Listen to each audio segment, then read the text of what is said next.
Hampton was born on August 30th, 1948 in present-day Summit, Illinois, and grew up in Maywood, both suburbs of Chicago.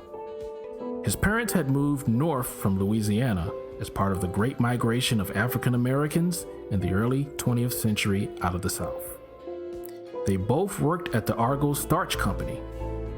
As a youth, Hampton was gifted both in the classroom and athletically, and he hoped to play center field for the New York Yankees. Hampton graduated from Proviso East High School with honors and varsity letters and a Junior Achievement Award in 1966, and enrolled in Triton Junior College in nearby River Grove, Illinois, where he majored in pre-law. He planned to become more familiar with the legal system to use it as a defense against police. When he and fellow Black Panthers later followed police in his community supervision program, watching out for police brutality, they used his knowledge of law as a defense. Hampton became active in the National Association for the Advancement of Colored People, the NAACP, and assumed leadership of its West Suburban Branch Youth Council. In his capacity as an NAACP youth organizer, he began to demonstrate natural leadership abilities. From a community of 27,000, he was able to muster a youth group 500 members strong. He worked to get more and better recreational facilities established in the neighborhoods and to improve educational resources for Maywood's impoverished black community. Through his involvement with the NAACP, Hampton hoped to achieve social change through community organizing and nonviolent activism. About the same time that Hampton was successfully organizing young African Americans for the NAACP, the Black Panther Party was rising to national prominence. Hampton was quickly attracted by the Black Panthers' approach, which was based off a 10-point program that integrated black self-determination with class and economic critique from Maoism. Hampton joined the party and relocated to downtown Chicago. In November of 1968, he joined the party's nascent Illinois chapter, founded in late 1967 by Bob Brown, a student nonviolent coordinating committee organizer. Over the next year, Hampton and his friends and associates made a number of significant achievements in Chicago. Perhaps his most important was his brokering of a non-aggression pact among Chicago's most powerful street gangs, emphasizing that racial and ethnic conflict among gangs will only keep its members entrenched in poverty. Hampton strove to forge a class-conscious, multiracial alliance among the Black Panther Party, the Neo-Confederate Young Patriots Organization, and the Young Lords under the leadership of Jose Cha-Cha Jimenez, leading to the Rainbow Coalition. Hampton met the Young Lords in Chicago's Lincoln Park neighborhood the day after they were in the news for occupying a police community workshop at the Chicago 18th District Police Station. He was arrested twice with Jimenez at the Wicker Park Welfare Office, and both were charged with mob action at a peaceful picket of the office. Later, the Rainbow Coalition was joined nationwide by Students for a Democratic Society, the Brown Berets, AIM, and the Red Guard Party. In May of 1969, Hampton called a press conference to announce that this Rainbow Coalition had formed. What the coalition groups would do was based on common action. Some of these included poverty, corruption, police brutality, and substandard housing. If there was a protest or a demonstration, the groups would go out, come to the event, and support each other. Hampton rose quickly in the Black Panthers based on his organizing skills, substantial oratorical gifts, and personal charisma. Once he became leader of the Chicago chapter, he organized weekly rallies, participated in strikes, worked closely with the Black Panther Party's local People's Clinic, taught political education classes every morning at 6 a.m., and launched a project for community supervision of the police. Hampton was also instrumental in the Black Panther Party's free breakfast program. When Bob Brown left the party with Kwame Ture in the FBI-fomented SNCC Panther split, Hampton assumed chairmanship of the Illinois State Black Panther Party.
Hi, I'm Clint Smith, and this is Crash Course Black American History.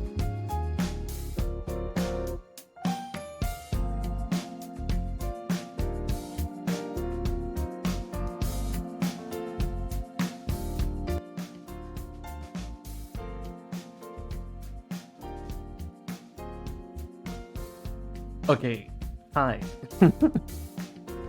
Hi everyone, welcome. Hi Cinema Challenge. Hi Harley. How are you? I hope you're all doing okay. I'm good. I almost didn't stream today. Wait, give me a second.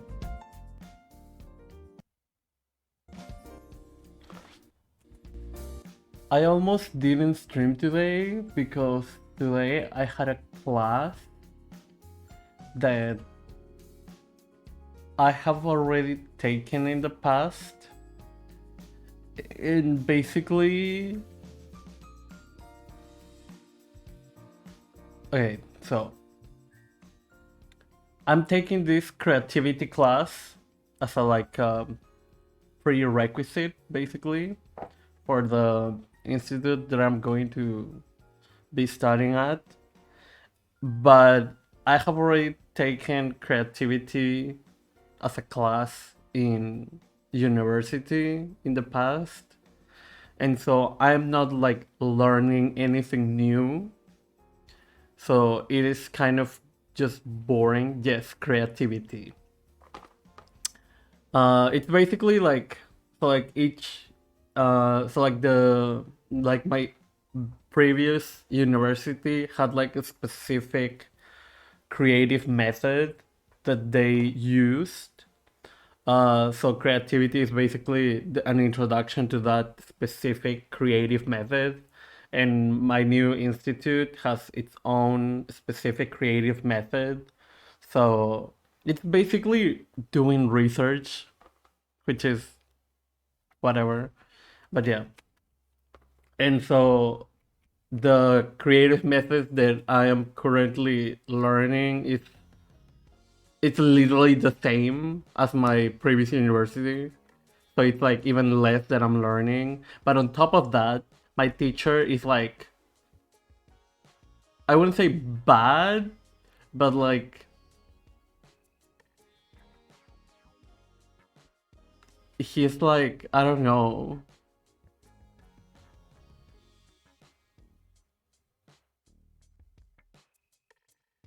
mid. Not like he's cringe because he's a lib, right? And so like for example, like we were talking about like domestic abuse for example, and like the entire class I was screaming it's the patriarchy. But it's the patriarchy though. But it's the patriarchy. And of course like I cannot say that because if I say that he's not going to have any class. You know, like if I am all of the, teacher, this is just capitalism.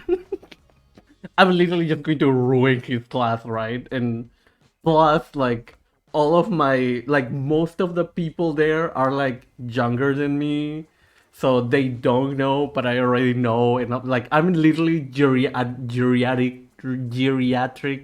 student, right? But like whatever, I'm a nice person. I try to be a nice person, so I'm not ruining his entire class, right? But at the same time, it's like I'm bored and I want to die.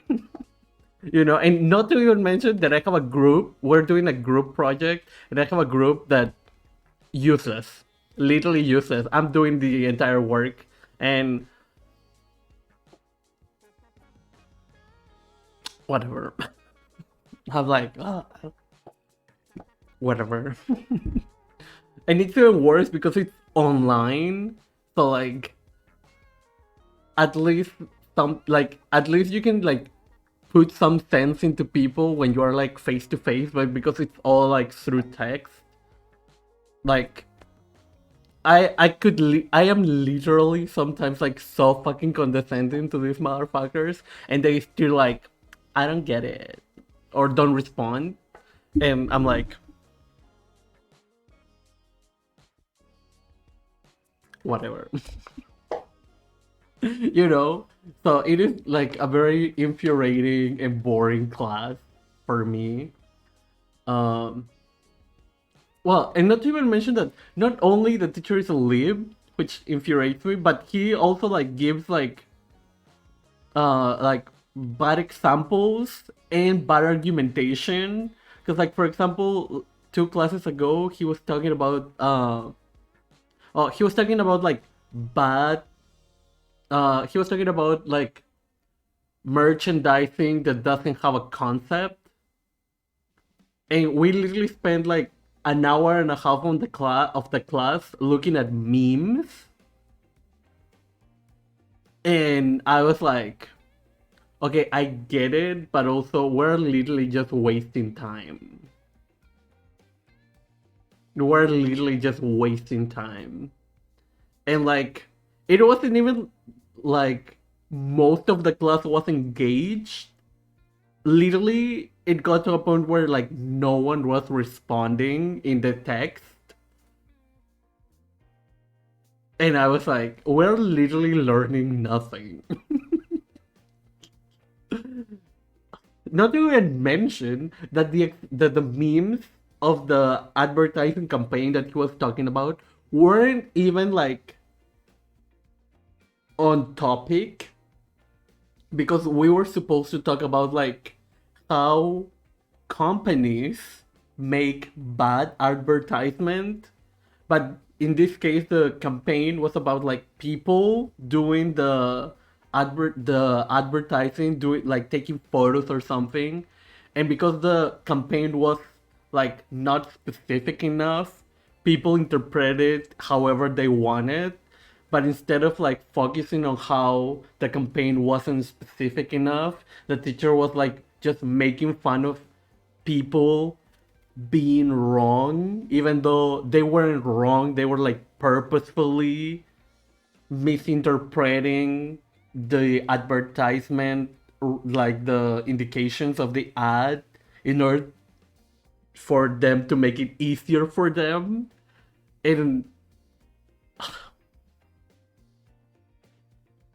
also, it was like borderline classist, because like the company expected people to go bungee jumping or some shit, and people obviously reinterpreted that. Like the company said, the advertisement was like, take a crazy picture, and they were like, and the example was like bungee jumping, but people were like in blackface, for example. Which, you know, I guess that's crazy, you know, that's wrong, but you know. And so I was like, it's not their fault though. I mean, that person that did blackface shouldn't have, and wrong. And honestly, I didn't even know why he presented that example. I was like, you could have just not given that to us, but he presented that to us, and I was like, I hate this. I want to tap out, but I have to take this course. Like, it isn't even like a introduction course. No, it is like part of the fucking curriculum. So yeah, I'm in a very horrible class that I have to endure for 2 hours, and my group is shit. So fine. But yeah, regardless, I'm here, ready to talk about the Black Panther Party. Yeah. Also, hi Sam and hi Bolden, welcome. It was like ridiculously lame. Cause like it got to like what is it like? So like there's a group. So we like our task is basically to like do campaigns to solve certain problems in society, and one of the groups has transphobia as a problem of society, and he always is like, you have to look up because trans women suffer more than trans men. And like, yes, but also it's almost used, like he is almost saying it as a way to dismiss the very real issues that trans men go through. Not to even mention that, of course, non-binary people, who are they? Who are they? Um, but yeah, like, and again, everything goes back to capitalism, and I'm like, just don't say capitalism. Don't say like me to myself in my mind. Don't say capitalism. Don't say capitalism. But yeah, it's a fucking mess. Time is slipping away, like literally. I like I literally muted my class for like half an hour. Like, and I came back and there were still the memes. Do you have a more creative answer than the reason for so many ills in the world? I wish he had. And be taught by someone who is wrong. Literally, literally. Yeah. Also, I don't know how I will survive in an academic environment being a communist. Cause like I will test the waters during the first week and be like, capitalism bad, you know, and depending on how receptive the teachers in certain classes are, I will like just go with it or just stay silent. But yeah, I mean, hopefully, I don't know. I hate it because like boomers or Gen Xers think that we Zoomers are like so like woke and socially aware and ooh, I'm going to bring a political topic because I'm going to relate to these youngsters. And I'm like, you know, you can just teach the class and no, you know, but yeah. No, it is illegal to have like politics in upper um in high how do you post school education places. I don't know how higher education places. So no, commie or any sort of political groups in like universities or institutes or that is like no. So, yeah, no politics in college. I mean, like to be fair, like like they think feminism is not politics, but also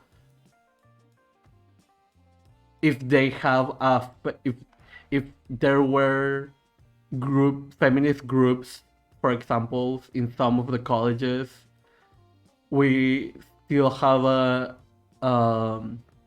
reactionary enough society that there would be men say, "Oh, what about a men's group?" And I'm like, you know, we should have a kill all the men group. Just kidding. I would never Twitch in Minecraft. I mean, in yeah, Minecraft. But yeah. But what if you start one? You know, I wish. I mean, I don't know, cause I don't know. I guess I could start like a book club and like casually suggest imperialism, the highest stage of capitalism, or neocolonialism. I could suggest neocolonialism, the highest stage of imperialism, and people will be like, yeah, neocolonialism bad, alright. And all of a sudden they become like, and then all of a sudden I have like a group of Pan-Africanists in Latin America for some reason, but um. I was at most right-wing school ever, but at least they had a DSA with cool people. Interesting. My inner monologue, don't mention Stalin. Don't mention Stalin. Literally. And honestly, like, okay, I love the words of history. I love Pat, but like, girl, let me, like,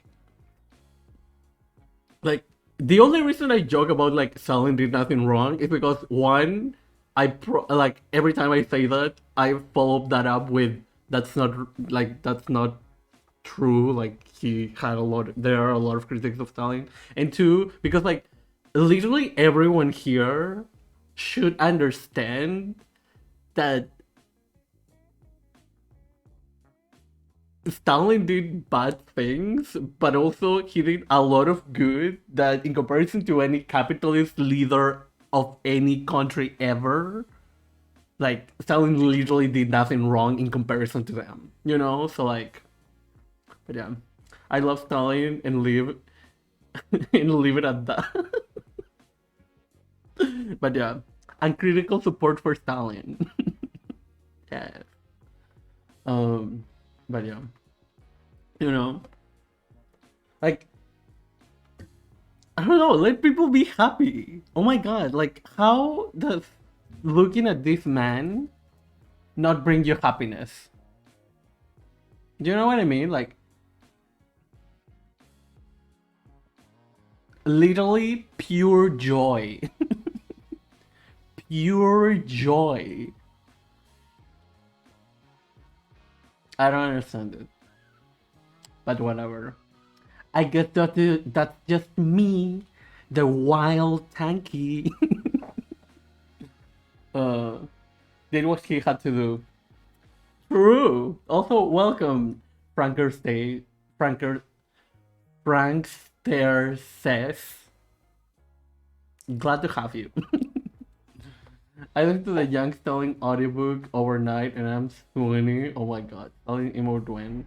I need to make a. Oh! Remember how I needed to change the Giga Chat emote? Because I had Richard, and Richard is a little too problematic for me.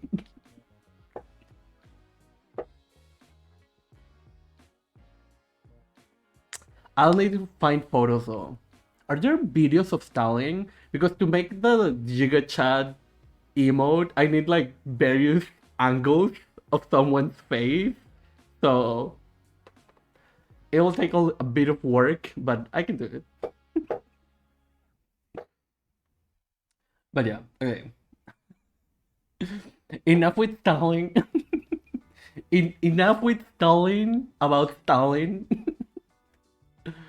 um, Yesterday we watched Judas and the Black Messiah. Um, and it was fun. I didn't cry like 3 times during the entire movie. I know I can't shut up about it. Like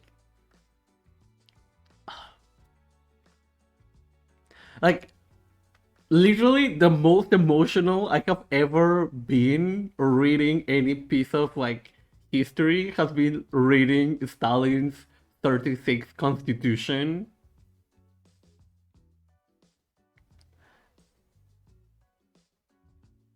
And yeah. I'm sorry, Chang. I forgot. Like I didn't know that Subversive History streams on Sundays. I thought they streamed on Mondays. So I was like, oh yeah, Sunday, fine, you know? Because that is a thing that I struggle the most, like with movie nights, because I never know like when other people that have like a lot of overlap with my community stream. So yeah. But yeah, I was thinking that I could stream it in their Discord, but also they literally don't have a voice channel. So yeah, Wednesday, Friday, and Sunday, got it. But yeah, I need a schedule someday. I've been literally trying to form a schedule since I started streaming 2 years ago. It's not getting any better. I mean, I will probably have to actually make a schedule once I start studying. Uh, but yeah, I mean, also the universe is telling me that I have to do YouTube, and I'm like, I hate you, and I'm procrastinating a lot. Also, I've been starting to just make the bot public. Um, I posted the last 3 or 4 bots, and I might start making like a cute thumbnail for the bots. But yeah, Because in the past I just had a channel and I had all the bots like unlisted in a playlist, but I'm just going to make them public, or at least from now on. But yeah. Also, hi FLFNFA, welcome. But yeah, I want to like if you want me like I am so down to streaming it in Subversive History's Discord, but also they literally don't have a voice channel, which I find so funny because like of course they wouldn't have a voice channel. The worst part is that when you create a Discord server, the default Discord server has a voice channel, so they deleted it. Like, whatever. But yeah. Okay.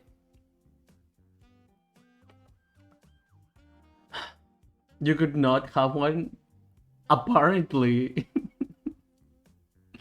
Unless they have it like hidden, or you have to have a special role and they don't even know. But yeah.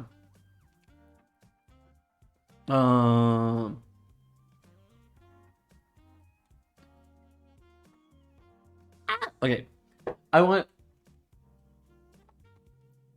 I'm doing like short circuit right now. I want to talk about to continue talking about the Black Panther Party. We probably will be talking about the Black Panther Party up until the 10th or 13th of February. Because on the 14th, I want to start talking about. I want to talk about All About Love by Bell Hooks, and I will probably do like a week and a half of just black feminism. And so like I have February in my mind more or less divided in three parts: Black Panther Party, um, black feminism, black feminist theory, and the last one just our current social standards for black people and how racism is currently being proliferated and perpetuated through different arms of the state, like from beauty standards to academia to the police state and etc etc. So that's more or less what I have planned this month, and this is why I'm like streaming so often this month, because I have like prepared in my mind, but like also but yeah. So yeah. But yeah, I wanted to talk about the Black Panther Party. I watched this video offline because I wanted to make sure that it had like good non-liberal account of the history of the Black Panther Party. Oh, also something I wanted to mention, if you were here for the intro, they mentioned that the Black Panthers were Maoists, and ideologically they weren't. Ideologically they were Marxist Leninists, but I mean they still followed a lot of the theory of Mao, because Mao, but the reason why they took the label of Maoist at some point was because of the Sino-Soviet split. And for example, when during the Cold War, when there was the split between China and the USSR, the communist groups taking the side of China would call themselves Maoists, and the group that would take the side of the USSR, I guess they were Soviets, I don't really know what was their name, but I know that they would like if you took the side of China, you would be called a Maoist because Mao was there. Like it like the reason I'm struggling with the name of the USSR is because like at the time it was like Brezhnev or Khrushchev, and I highly doubt that some communists would want to call themselves like Brezhnevite or Khrushchevite or Khrushchevism, Khrushchevist, Brezhnevist. Like, like, what? No, stop, stop. But yeah, but yeah. Hi, Energy Tech Support. Welcome. And I'm already learning. Oh my god. You're welcome. But yeah. So that's why in the video they mentioned like Maoism, but it wasn't really like that ideology. I mean, not to even mention that currently saying Maoism, it's such a weird term because it can mean many things in different contexts, and it's even worse when you combine it with Marxism, Leninism, Maoism, and wild shit. And I don't want to get into it because I don't want to talk about Shining Path and then comparing them to the Philippine struggle. So, whatever. But yeah. So, like, they didn't have good relations with Cuba. I don't think so. I mean, the thing is, we have to remember that China in the last century, like in the middle, in the second half of the last century, or the third quarter, to be more specific, of the last century, they were just beginning to build socialism. You know? Like, there were some radical changes, but Mao was still, like, laying the foundation of what China would become. You know? Not to even mention that China is still, like, a huge country with a massive population. So, it took a bit of time to, see. And not to even mention that for a couple of years at the beginning of the revolution, Mao tried to replicate the Soviet model with the 5-year plans and then realized that it wouldn't work on China. So he kind of he didn't waste time, but like there was a trial and error period, and you learn from that. So, um, so yeah, and so like China wasn't in a position to like be able to help other countries at that time yet. I mean, to be fair, Russia or the Soviet Union wasn't either, but they were like still, I guess, more organized. I'm not really sure what the different was, but yeah, you know, Hoksha was the man. Oh my god. um, but yeah, complicated history, Cold War. I wish I knew more, but as I said the last stream, I hated history class, so I remember very little. But like these are the things that I still remember. Well, learning about like the Maoism label was something I learned like recently within the last year, so that's something I can guarantee. But all the Cold War between China and the Soviet Union is like kind of blurry, so take everything with a grain of salt. you know, he's a great leader, but not as great statesman. To be honest, I've seen that. I've heard that said, but I don't know what the actual critique is. But also, I am just not as well versed with Mao as the chairman of the PRC, so I cannot speak on that. You know, because even though I learned about the Chinese Revolution and Mao's chairmanship in China, I just don't remember.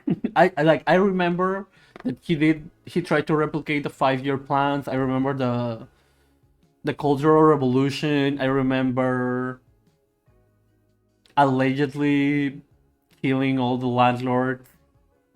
though I am not sure if I actually learned about that or if that was something that it was just being said and assumed that everyone knew about. So, but yeah.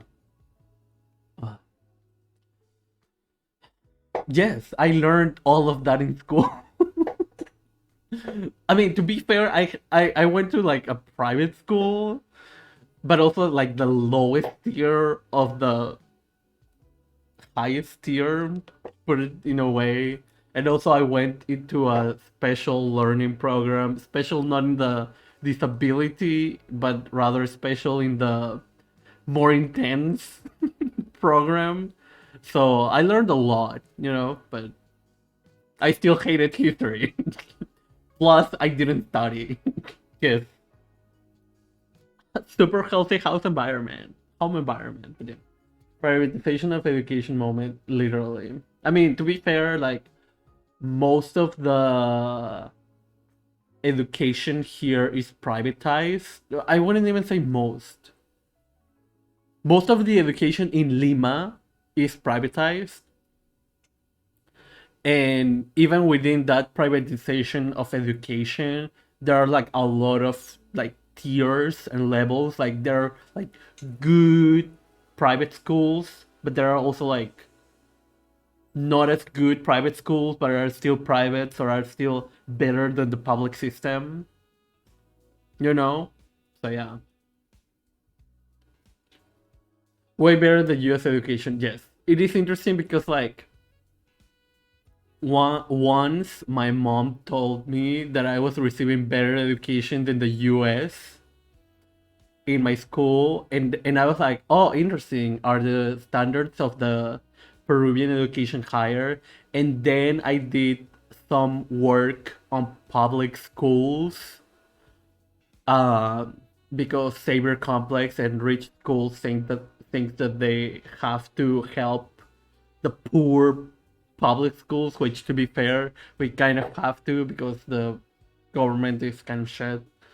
Well, we don't have to, but you know what I mean.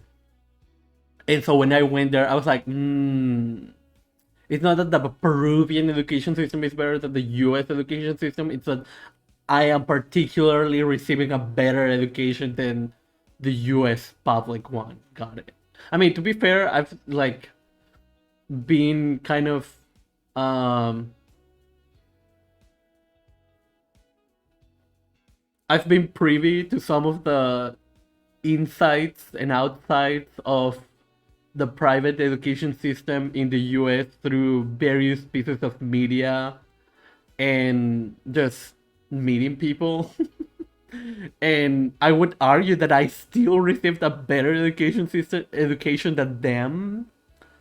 Plus, I wasn't like as propagandized. So, well, I wasn't. I would argue that I wasn't propagandized at all. But like the inherent capitalist system will have its biases through the education system, and it's like almost inevitable in this hyperstructure. But in the grand scheme of things, when I compare it to the US, I basically didn't receive any propaganda. you know. But yeah. Unfortunately, it is private. Yeah. We should get an all conservative man to teach us history. It's not. We just get. Oh my god. I'm sorry, but yeah. Um. Yeah. Fine. Okay. Going back to the history of the Black Panther Party. Yeah, I watched this video offline just to like go like make sure that it's not like whitewashing the history or whatever. And it's pretty good and it covers some of the points that I wanted to mention on stream. So we're going to watch this. Also, I'm glad it's not a video like it's like the person who is talking is not John or Hank Green because they are like peak liberalism, capitalist brainwashing, you know? And there are some people who say that Hank Green is a leftist, even though, like, he's not. Uh, but yeah. I mean, basically, before there was a selection of students in public education, which meant there was a group of emblematic public high schools in which rich kids entered. Interesting. Oh my God, we also have like emblematic public schools here. It's not just high school, but like the entire from first grade to 12th grade to 11th grade. Yeah, 11th. So we have an up until 11th here. Um, and there are some there those are like very good public schools, but there are literally 7 in total in the entire country. So it's not like, you know. But yeah. Uh, but yeah, okay, let's start this video. Hi, I'm Clint Smith, and this is Crash Course Black American History. In the history of the fight for Black liberation, there have been Black political organizations who have been around doing this work for decades. Organizations, for example, like the NAACP and the National Urban League, who were founded in the early 20th century and still exist today. And these groups, which have been in existence for over a century, have helped bring about some incredibly important policy changes when it comes to the civil and political rights of Black Americans. And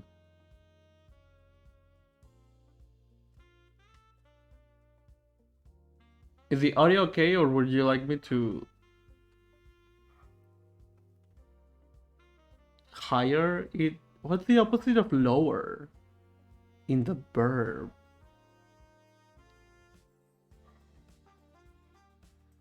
Increase it? Okay. Raise. Thank you. Okay, it's okay. Thank you. have also served as platforms from which Black people could make their concerns known to the wider public. But sometimes, an organization doesn't have to have existed for a long time in order to have a huge impact on the history of this country. An example of that is the Black Panther Party. Founded in 1966 by Huey Newton and Bobby Seale, the Black Panther Party reached its peak just 4 years. Also, probably this week we're going to get into the Bobby Seale being a traitor stuff, because I want to get into like both of their histories. But yeah. Years later, in 1970, the organization had an impact on U.S. history and culture that far exceeded its relatively short lifespan and small membership. Let's take a look to understand why.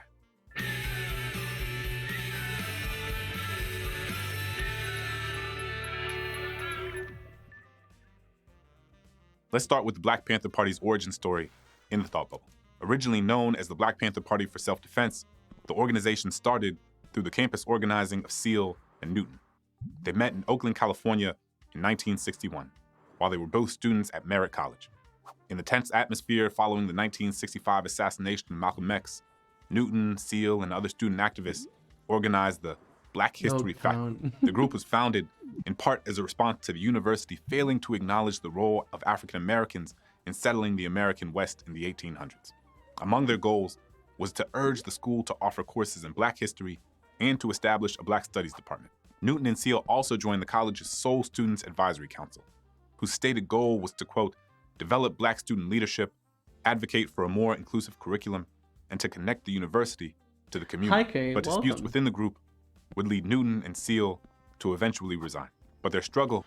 It is interesting to me because I feel like, I don't know if this is like taboo to say, but like even in these radical organizations, there's still a level of privilege that the people creating these organizations or leading them have. And that is just like part of the nature of capitalism, right? Like, because there will be people who are like just so oppressed by the system that they are literally to a point that they are unable to do anything about it, right? And it takes a certain level of privilege. I feel like that privilege is a little too charged, but a certain level of privilege to be able to mobilize and to organize and to have this room to move, you know? But yeah, you gotta have time and education. Yeah, like time, education, like I mean, yeah, the education part is another important thing because like without like the knowledge, the understanding of how all of these things play a part in the system, like you just won't know what to do, you know? So yeah. To I continue mean, not to even mention that they just by the virtue of having the of being in university, they were able to have those spaces granted to them to organize, be it in the own organized just in the university, but also just to understand and have that like awareness that these ideas are important and have that validation, you know. So yeah, and then the will. I mean, that is a huge part, yes.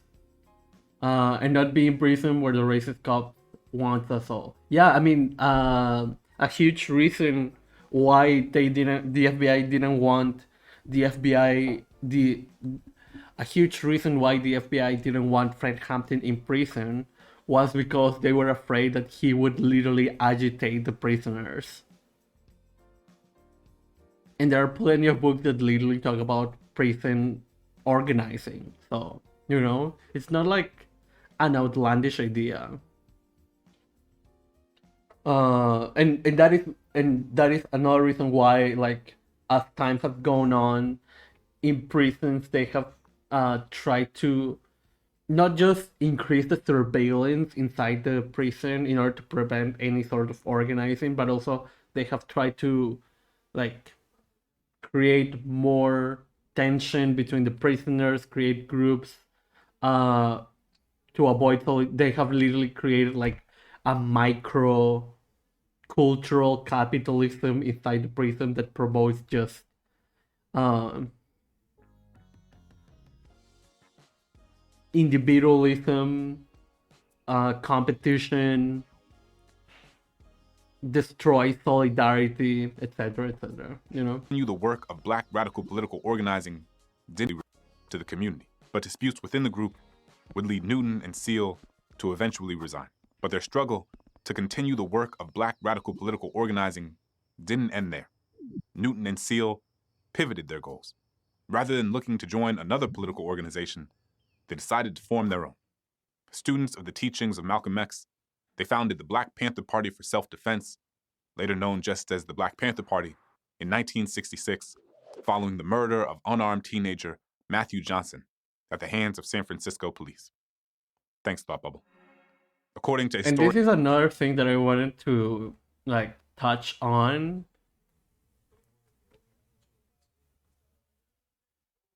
When people say that, like,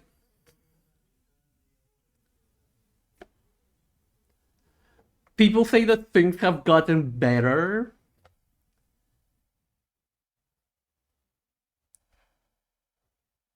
and it's difficult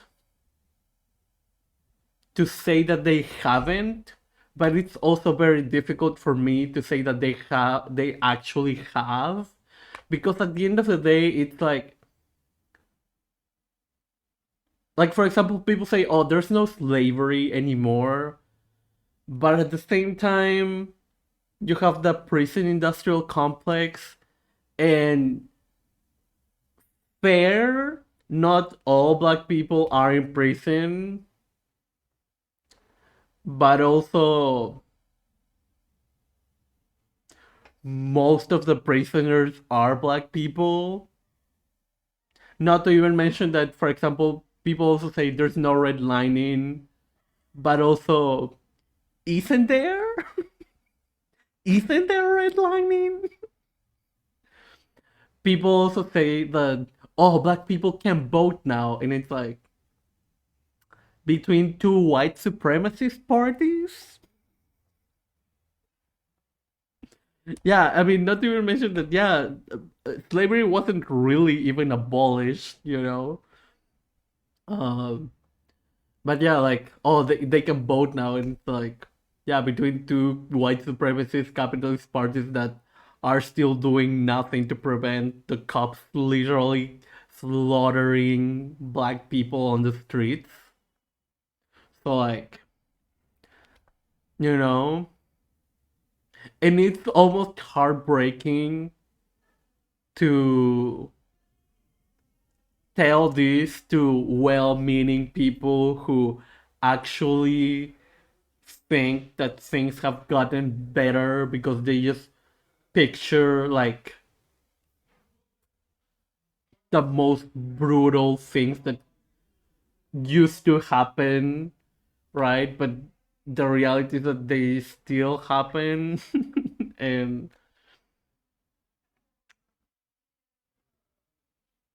and it's just tough because like they will like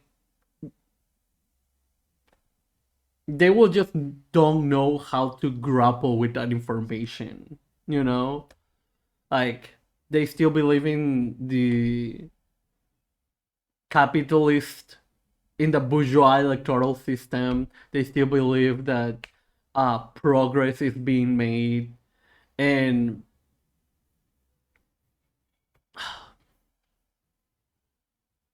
it goes back to that, right? Like I cannot bring myself to say that no progress has been made, but I cannot also bring myself to say that progress has been made, because the progress that has been made, that has been social, even though sometimes feels superficial, I cannot deny also the fact that like I don't but this is the thing, like has there been really any social progress though? Like people still buy into a lot of racist tropes for any marginalized groups, you know? Like we see it in media.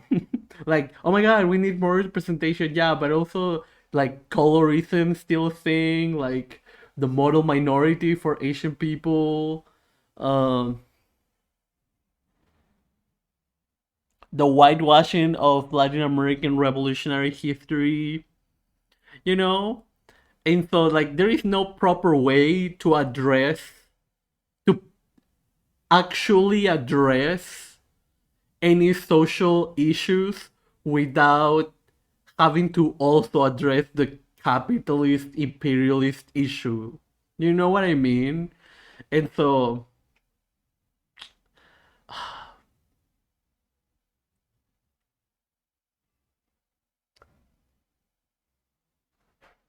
God, I fucking hate liberals. ¿Y qué tanto se quejan si ahora los indios tienen alma? Oh my god. I'm not even going to translate that. But yes. Oh my god. Some people, on top of capitalism's force label, thing only gets better when people risk their lives for it, and liberalism keeps people from acknowledging that. Yes.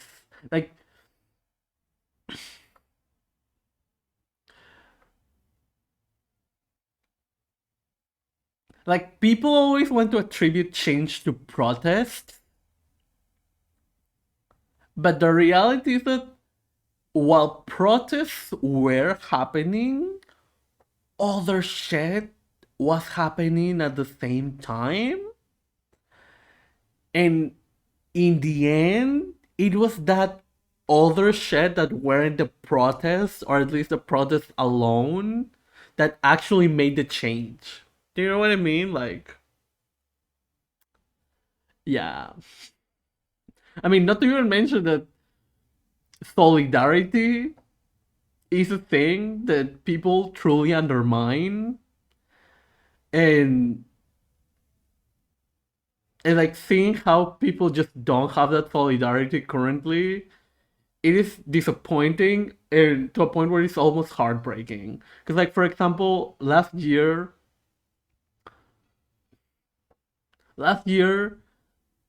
a lot of streamers were organizing this a day off of Twitch, And I saw so many bigger leftist streamers just shit on it. Like like they never try to engage with the actual arguments that the people organizing were doing. They didn't even they were just saying, "Oh, that's not going to accomplish anything." And it's like, even if that were to accomplish nothing, the streamers who were complaining about, oh, if you don't, if you stop streaming, you won't get income. Like, the streamers saying this shit were the streamers that were able to actually not stream for a day and their income wouldn't fluctuate. And second, I have personally never seen a streamer that is in a position that they're surviving solely off of streaming and they have to stream every day or else. Do you know what I mean? But yeah, I don't know. Like, even like, I haven't met a streamer that one streams every day, period. Like, even the streamers who are like at the just at the limit of, I need to stream because this is my only income and I just make barely enough. Even those streamers have like 1 or 2 days off. So I'm like, you could just change your day off for that day off of Twitch, at least, again, at least for solidarity's sake, you know? And if you cannot even have solidarity within leftist spaces, like, why are we expecting to have solidarity in a bigger scale, you know? But yeah, I mean, to be fair, not that like the Twitch leftist spaces is like representative or reflective of the actual organizing going on the ground, you know. But at the same time, it's like, it's very telling. So yeah, even whites can't approach challenging the monopoly on violence. Only progress has been made for those already least marginalized. True. Like Malcolm says, the knife 6 inches in, and you take out three, then you push it back three. Literally, you know, or like, if you take it like 1 inch, what change does it make? You know, but yeah. Also, hi, Wildman Dan, welcome.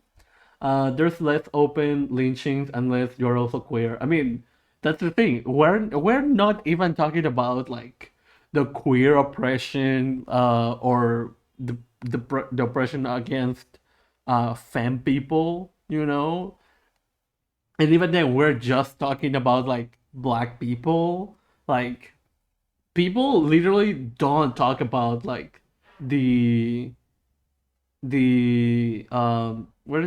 what was it called, the camps for Japanese immigrants, the concentration camps for Japanese immigrants that happened literally during World War II, post World War II, like somewhere in those years, like literally in the 50s, I think. Like,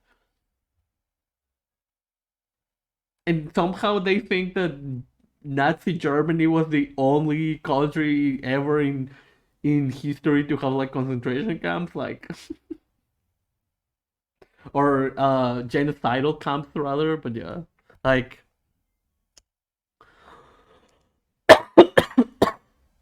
give me a fucking break. In 1966, following the murder Denver of unarmed camps. teenager Matthew Johnson at the hand. Like, I never know how to call them because a couple of, like, a year and a half or so ago, we were going over some revolutionaries, and one of them was uh,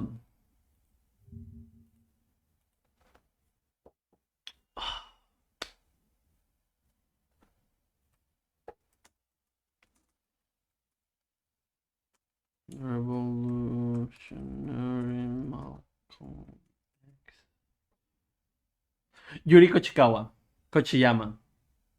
Yuri Kochiyama, and she has a speech where she basically talks about how when she was in one of those camps, they called them concentration camps because they were concentrating groups of people, whereas the camps in Nazi Germany were um like she used another word, but yeah, that's why I am pretty liberal with my use of concentration camp in this case, but yeah, like I couldn't think of the other word. That's why I also said concentration camp with Nazi Germany, but obviously there are two different kinds of camps. So yeah. The word they use is internment camps, I guess, but literally means the same thing. Oh, interesting. I just like to use like concentration camps because it conveys like internment, or at least for me, internment like feels like a little more detached, whereas concentration it gives you like a graphic image of like concentrating something, in this case concentrating people in a camp. So yeah, it suggests what it is. Yeah, of San Francisco. again, language is important in some. Talking about language, apparently some people are currently thinking that saying the R slur is okay now. No. No. Like, I try to be pretty uh like I try to be like pretty radical with oh my god. I try to be pretty radical with the use of ableism here. So like I try not to use any ableist language, including normalized ableist language. And if someone says normalized ableism in chat, a message will pop up. Uh, but like I thought we were already in a point where like the R slur was just a no, you know? And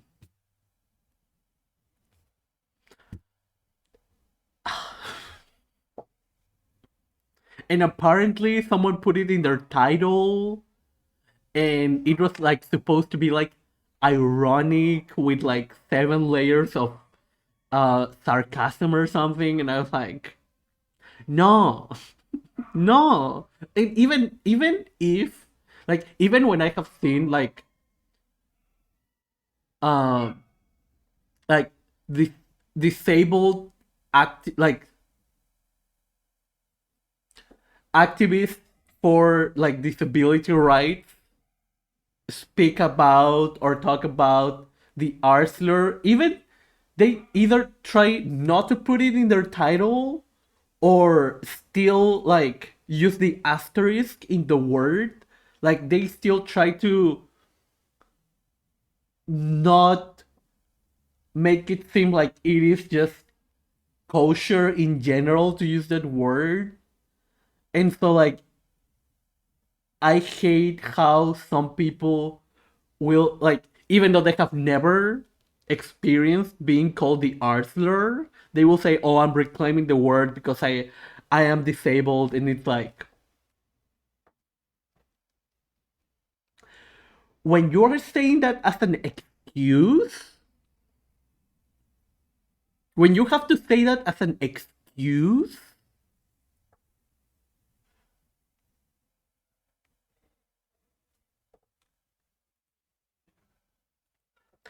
pretty fucking sus.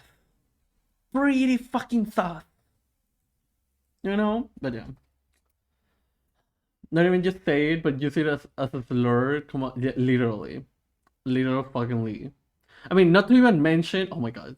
Not to even mention that one of these people was like literally saying asexual people don't exist. and calling them the R slur. Like they weren't just being ableist, they were also being aphobic.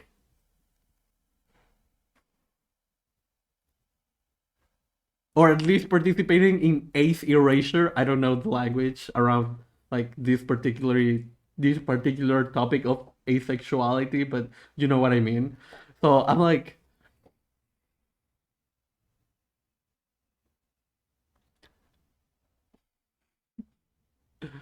one of my friends helped me with removing more Spanish and ableist language I had previously mistook as benign from my vernacular. Nice.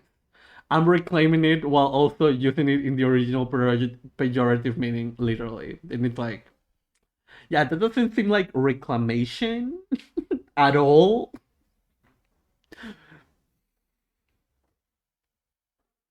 I mean, not even that, but also reclaiming it and also complaining about the word stupid is not ableist, and it's like,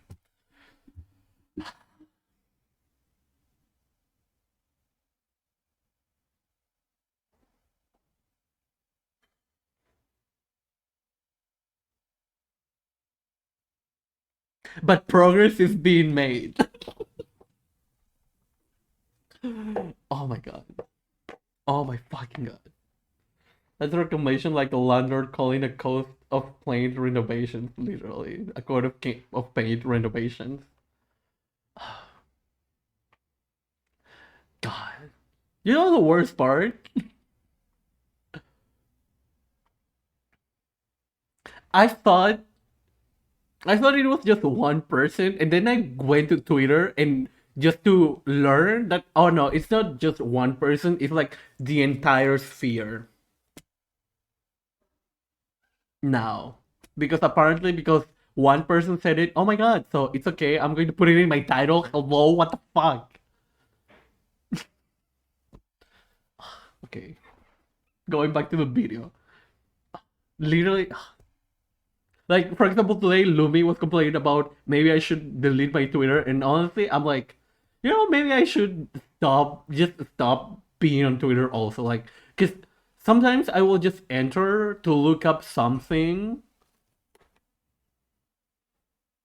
and I will scroll just like 2, 3 tweets. The third tweet, it's always the third fucking tweet for me.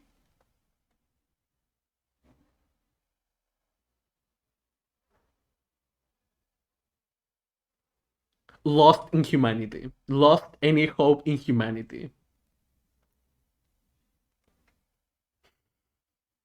It's like,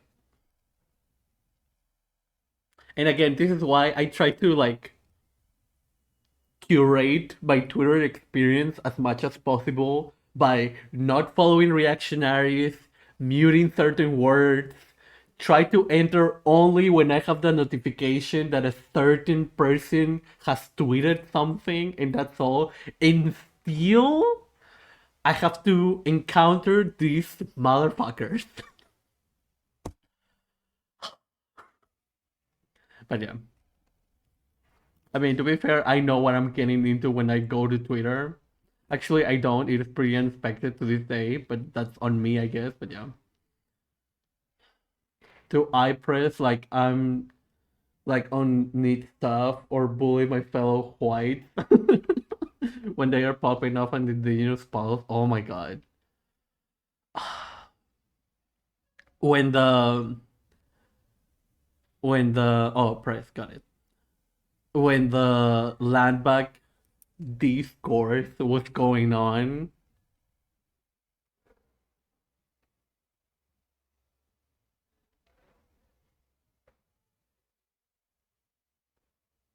like land back is like, I have land back in the same like level or bar that I have feminism. It's like the bare minimum.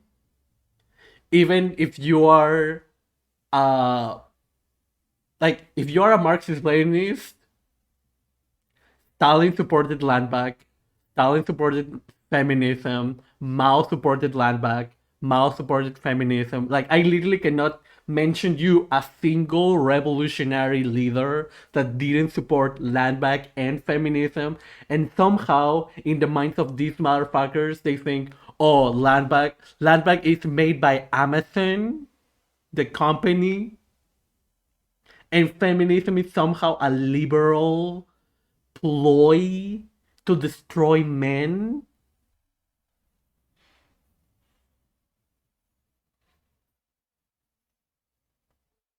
And it's like literally the bare minimum that you shouldn't have these thoughts, and they still have, and they still get away with it. And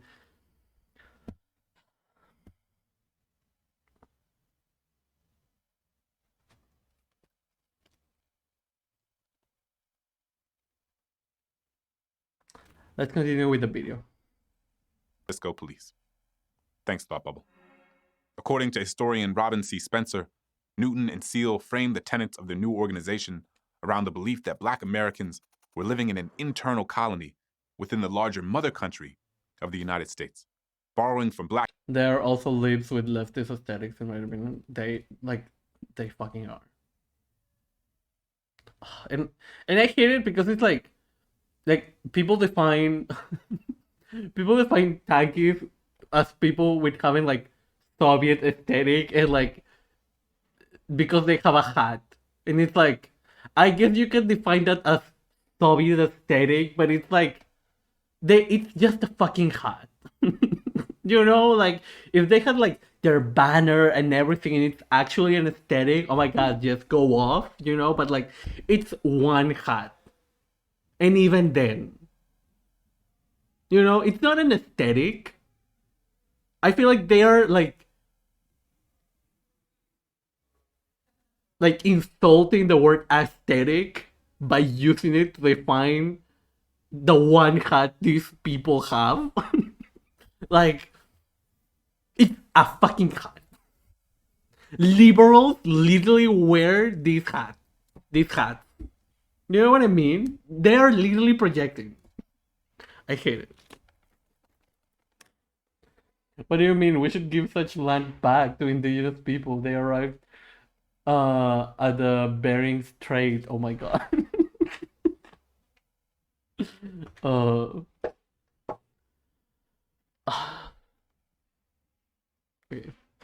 Black nationalists and post-colonial movements of the time, they posited that the relationship between the Black colony and the mother country was, according to Spencer, one of pure exploitation of labor and resources.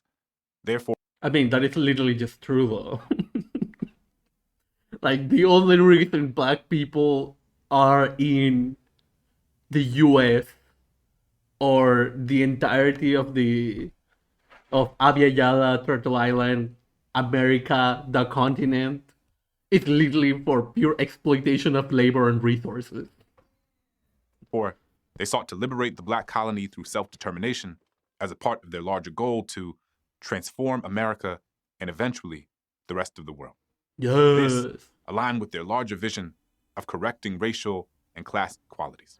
Seal and Newton were also interested in how Black liberation struggles worldwide were interconnected to the struggles of Black Americans. They were avid readers of Marxist theory and studied anti-colonial movements from around the world. They believed that guerrilla warfare could be an effective strategy for social change, and that small groups of armed people could lead that change. Their politics were all... I mean, I would never incentivize or encourage any type of violence in this Christian pure stream.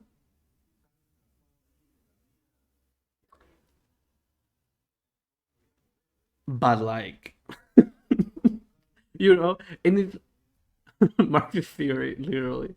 And this is why I hate Maoists. Because it's like, Mao didn't invent weapons. Do you know what I mean? Like, the only reason the the Russian Revolution didn't like have more weapons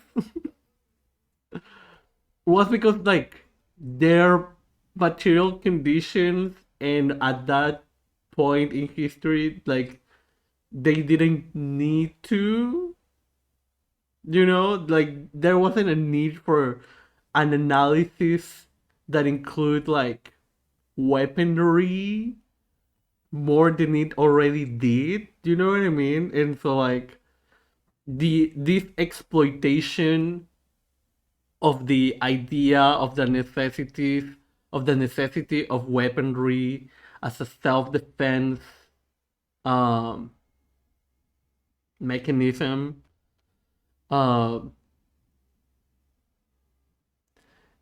it feels almost like a bastardization of the theory that Mao wrote, you know?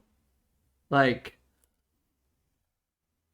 yeah, like, yeah, you might need weapons, but you might need weapons because of your own material conditions, and you shouldn't need weapons just because Mao said it. Do you know what I mean? Like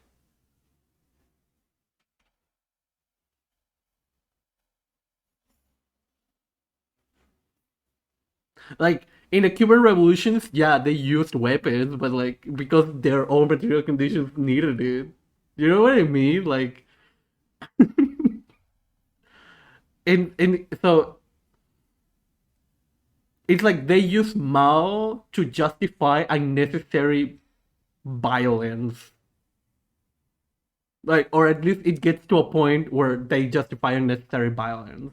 But yeah, it always comes back to conditions. Yeah, and so that's why like it literally bugs me because like the entire point, like literally the entire point of Marxism is that it will adapt to the conditions of the material conditions of each country, place, etc. And so to want to say that, oh, we're going to use the same exact strategy that it was used in the Chinese Revolution, like literally goes against the core of the ideology that it will adapt to the material conditions of a certain place. So it bugs me. But yeah, I mean the Soviets were already in a militarized society, currently fighting World War. Weapons were not something that needed much thinking about. Literally, literally. Oh my god. But yeah,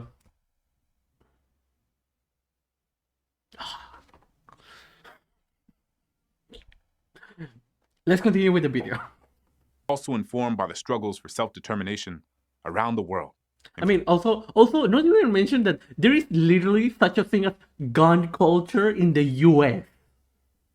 Like, it is like, of course, you will need weapons for self-defense in the U.S. Do you know what I mean? Place. Also, oh, sorry. Side note, because I mentioned gun culture, it literally does not matter whether guns become legal or illegal for the struggle of self-determination. And this is why I am pro, like, taking the guns away of reactionary people or of everyone, because one, there will always be ways to get guns or get weaponry in general, you know. Two, any subversive leftist action will inevitably be prepared underground. So if somehow we can, like, this is like an unpopular take maybe, and I keep changing my mind of like the legalities of guns in the US. So, take everything I'm saying with a grain of salt. But like I haven't even finished. But like I would rather like make guns not legal in the US. That way like there is more control in like guns, especially with reactionary people. I mean, ideally, even with fucking cops, you know. So if we have like less guns in general, like it will be easier to form a revolution. I mean, hence why the US doesn't want to fucking change their laws.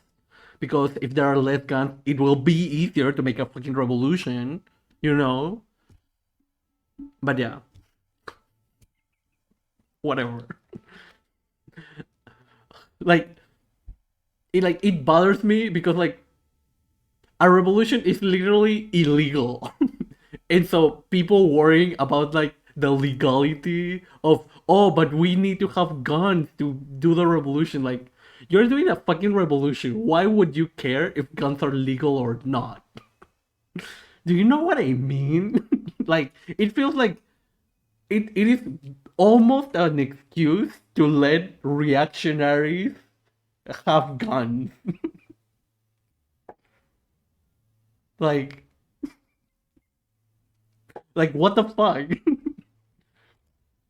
But I usually constrained it to here. Fair. Fair. I mean, like, gun laws are pretty strict here, and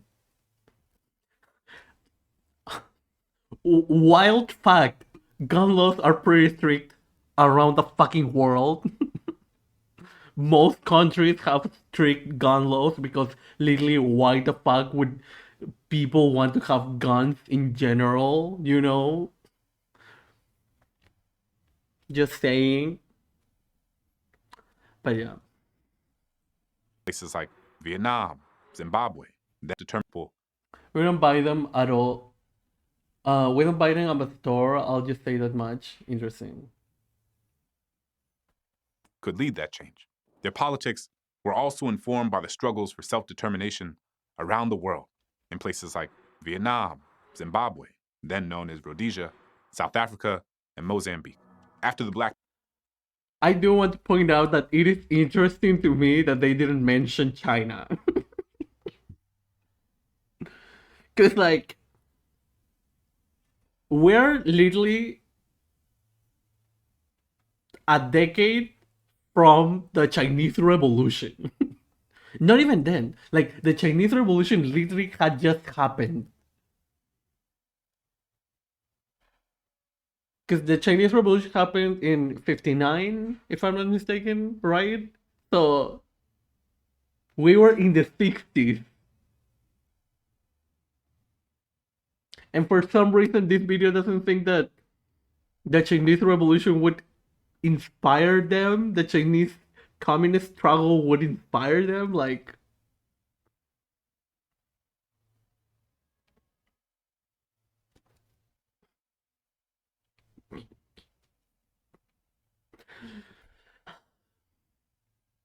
it wasn't even 70 yet when French happened to literally.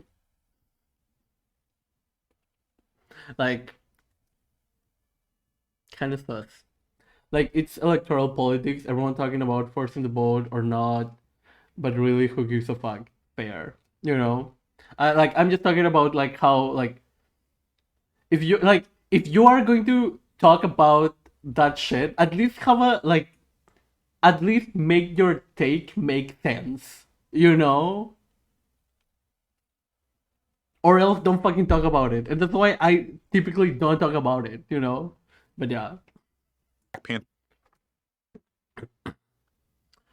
I don't know how the US works, but like here it's stupid to think of legality arming left movement because the moment the country's situation gets lightly tense, the cops and the military are going to the houses of every person registered to have guns, looking for cubism texts and things that from there are and things from there aren't going to get better.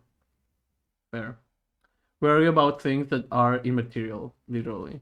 Panthers were founded, Newton and Seal outlined the group's agenda, philosophical views, and political objectives in their 10-point program. The program's objectives state: 1. We want freedom. We want power to determine the destiny of our Black and oppressed communities. 2. We want full employment for our people. 3. We want an end to the robbery by the capitalists of our black and oppressed communities. I'm pretty like I read it and I immediately thought of like text about Cuba, but now that you're saying Cubism, I'm like, oh yeah, that's an art movement. Whatever. Also, radical ideology. We want to end robbery by the capitalists of our black oppressed communities.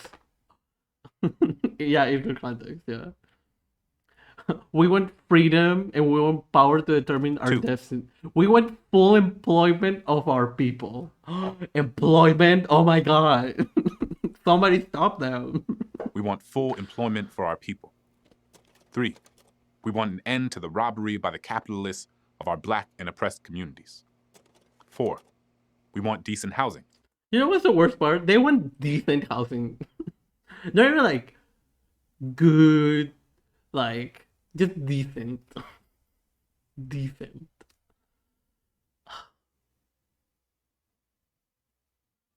But that's too radical. Fit for the shelter of human beings. 5. We want decent education for our people that exposes the true nature of this decadent American society. We want education that teaches us our true history and our role in the present-day society. Like, the discourse, I hate that I'm literally talking about all the discourses that have happened. The discourse around, like, what was that one college course that Republicans or that reactionaries were thinking that children in school, like in elementary and high school, would study? Critical race theory. The discourse around critical race theory really showed me how brainwashed people are and how just unaware of that they truly are. They're literally like reactionaries would literally scream, "We don't want our children to be taught history." And I'm not even paraphrasing.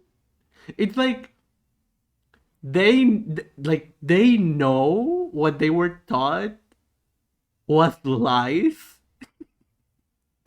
but they don't know that they know that. Like, they know that the history that they were taught was false, but somehow they aren't aware that they are aware of that. Like, how are these people alive? They're even mad about math a bit. Mythology first and foremost. Critical race theory is myth. Just give me a little bit of Marxism. Literally, though. Literally. But no, Marxism is what you are indoctrinated with in college. Ooh. 6. We want completely free healthcare for all black and oppressed people. 7. We want an immediate end to police brutality and murder of black people, other people of color. We want an immediate end to police brutality, like the way this was being asked in the 60s, and 60 years later, nothing has happened. Like, literally nothing has happened. And all oppressed people inside the United States. 8. We want an immediate end to all wars of aggression. 9. We want freedom. We want an The hot anti-war take.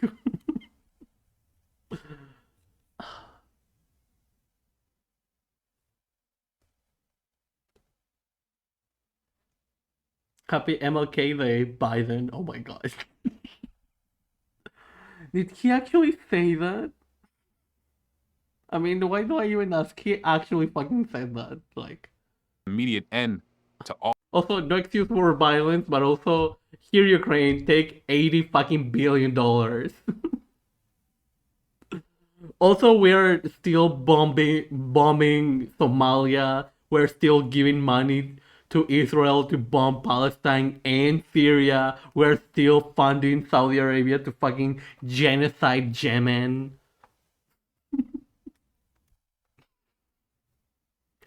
But hashtag no excuse for violence.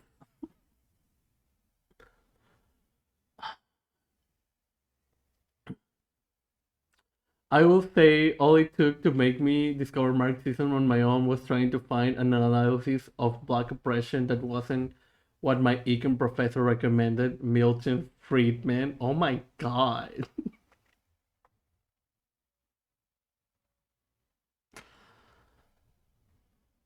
Oh, don't tell me your economics professor was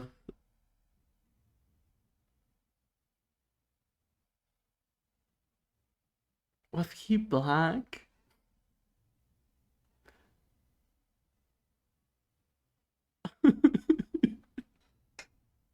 Like if he was white, I will like not be a doomer. You know, I won't lose as much hope, but oh okay. Okay, I was like, oh my god. But also, I'm disappointed in you for thinking about asking a white person about black oppression. Oh yeah, let me ask my white teacher. all wars of aggression. 9.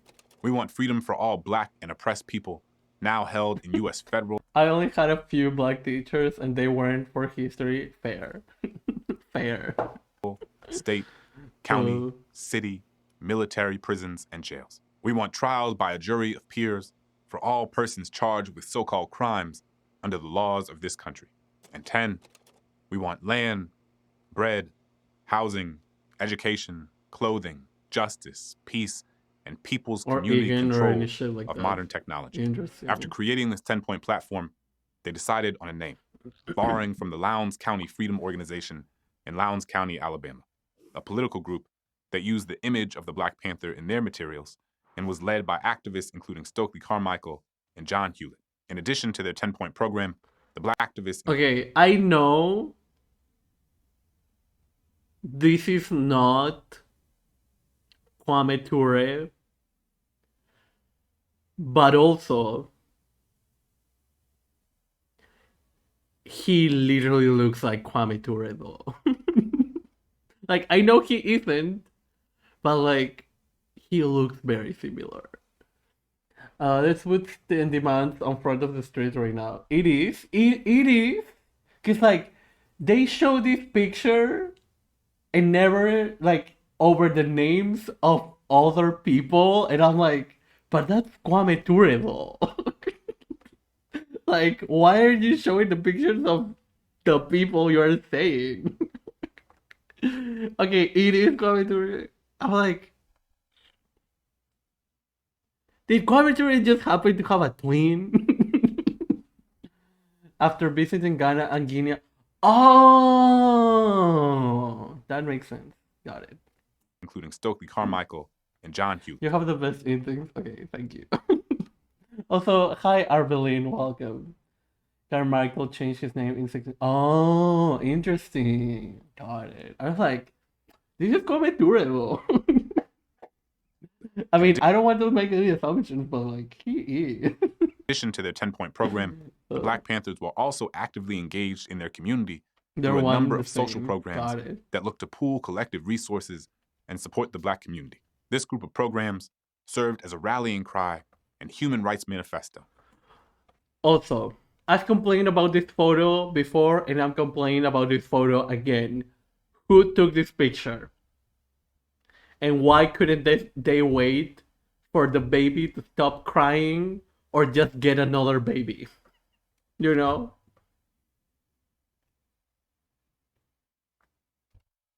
Why? Took his name from Kwame Nkrumah and Sekou Toure. Interesting. So about that baby, literally. Where's the other baby to replace him in the picture? Kwame after recruitment or after somebody else. I don't remember the name. He took those two names and made it their own. Interesting. Sekou Toure. Any happy babies? Truly. aiming to correct centuries of harm inflicted on all oppressed. Wait, I don't have a happy face, but I do have a clown face.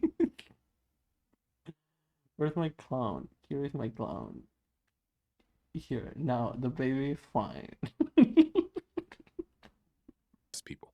The Black Panthers' vision was at once practical, demanding things like health care and housing, while simultaneously being revolutionary in its scope.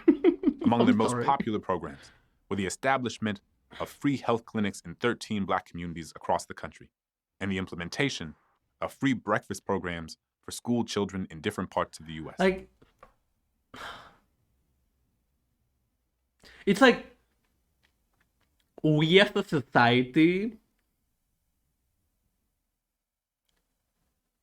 are supposed to have agreed to the fact that children are untouchable, right? Like, oh, what about the children? What about the children? Well, they were feeding children. But that was too radical.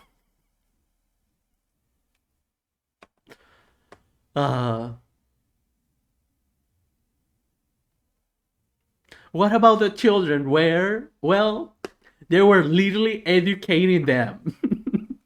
Oh, but that's too radical. Then literally, what do you want? For children to die?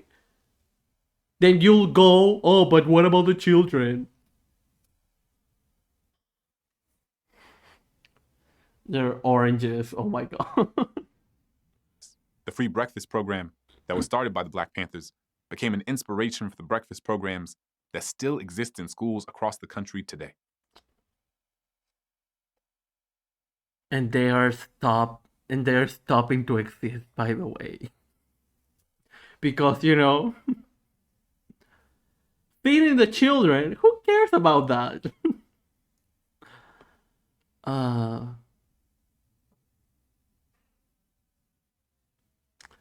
Apparently, did you know that you could get debt in high school?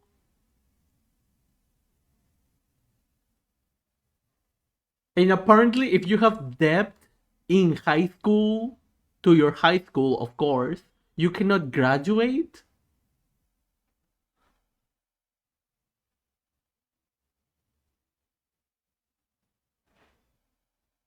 And somehow this is public school? Like, don't get me wrong, like, public schools here don't feed children, like, they have to bring their own food, but at the same time, it's like, one thing is that, okay, they cannot pay, but I feel like putting them in debt as children, it's kind of another level of fucked upery. Do you know what I mean? Like, they are literally children. What's wrong with you? We're the richest country in the world, so we cannot feed the children. They must pull themselves up by their bootstraps and buy their own breakfast. It is so deranged. like,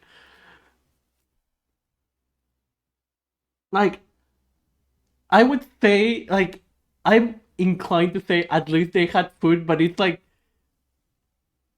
did they really have food though?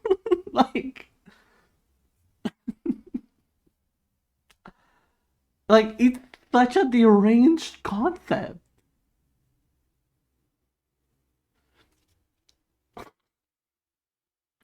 And schools get free commodities from the government if they just ask. They only have to pay someone to cook and serve. Damn. Like,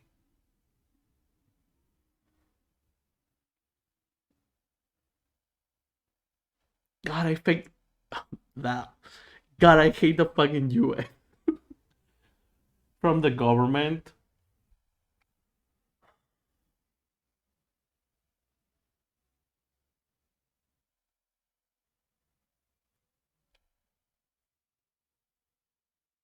And still we complain.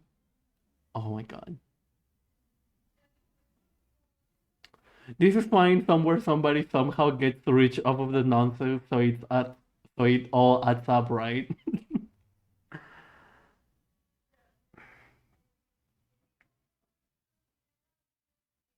And don't worry, everyone.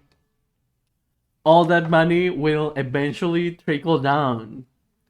You just have to wait for it.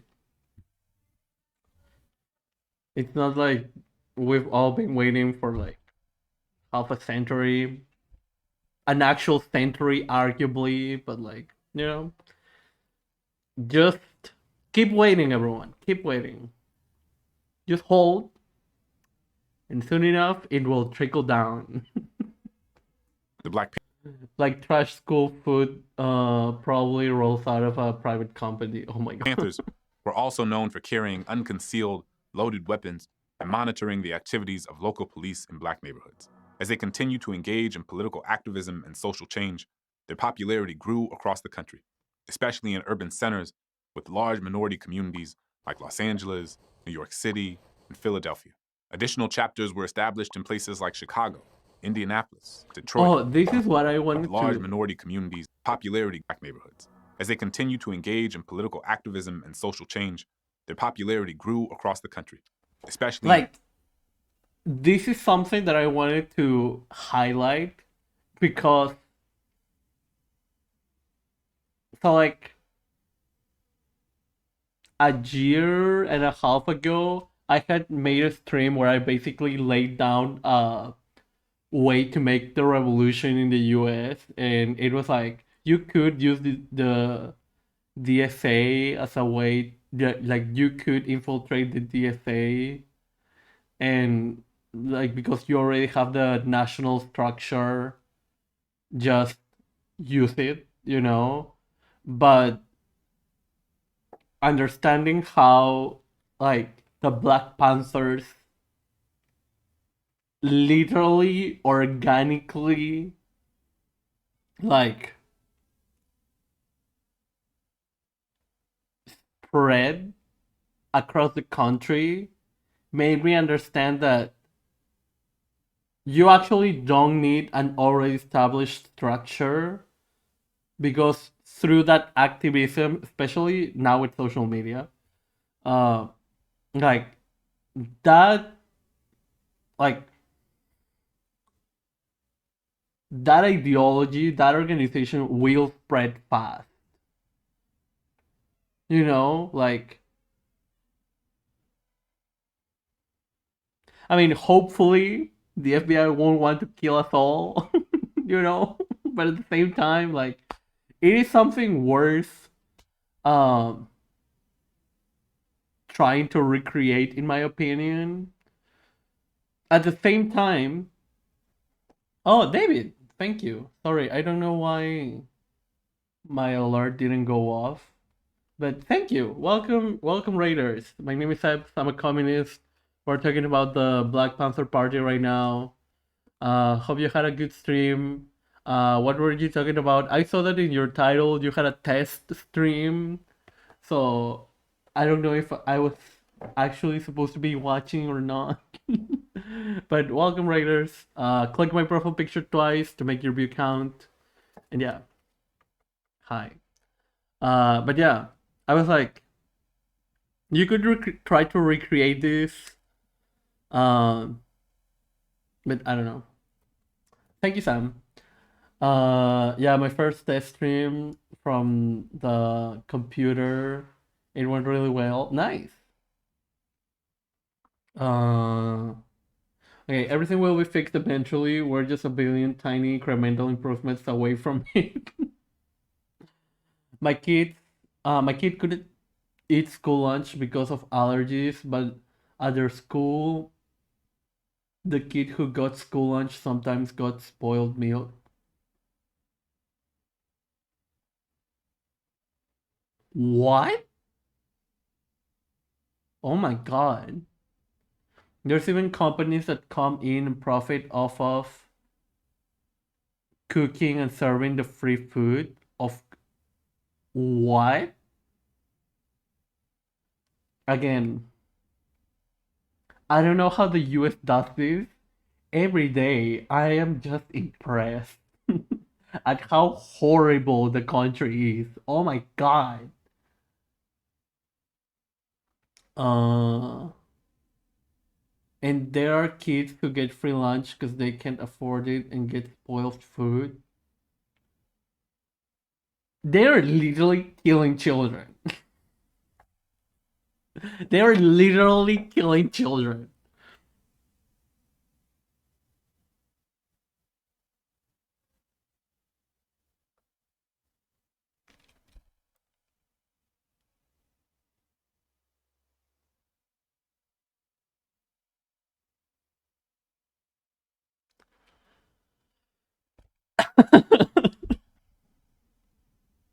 I'm literally laughing just not to cry.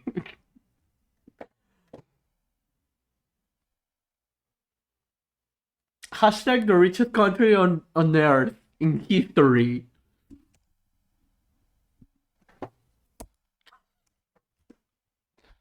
Urban centers with large minority communities like Los Angeles, New York City, and Philadelphia. Additional chapters were established in places like Chicago, Indianapolis, Detroit, Des Moines, Iowa, Patterson, New Jersey, and Wichita, Kansas.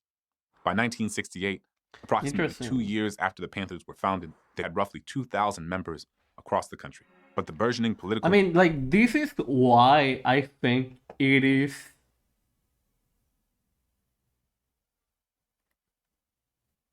like a doable, like, okay, hot take, revolution is doable, you know? Um, like, I mean, obviously revolution is doable because it has happened, you know? But other than that, like, I feel like sometimes people don't fathom that you can make a revolution with only like from 1 to 5% of your population. And even when only 1 to 5% of the population is actually doing the revolution, you need at least 10% of approval. And I can guarantee that the US will have over 10% of approval for a revolution that will literally feed the children, give healthcare to everyone, etc., etc. Not to even mention literally stop wars. But yeah. And also I don't really see Europe trying to like do anything about like a possible revolution in the US. And as a side note, hackers. Hackers, hackers, hackers. Cause like, yeah, all of like the actual doing is good and fun, but like the way people are going to like the way the CIA or rather the FBI is going to like want to crack down is through like first and foremost like technology. And so you need hackers not just to rob banks, but like also to have like pretty good security in all your ways of communication. You know what I mean? So yeah. Uh, Most people need to grow food, feed house, etc. to people. The U.S. overthrows governments with very small amounts of people sometimes. Yeah, like, and that's the thing. Like, this is why I was stressing like this map. Like, the way this like the Black Panthers got popular is by the direct action that they were doing. And what was the direct action? Feeding people. You know what I mean? Like the the actual building of dual power structures, which takes money organization, and again, you need that self defense, and there will be a layer of the technological self defense, which you will need hackers with, like you will need hackers. Like all of that is like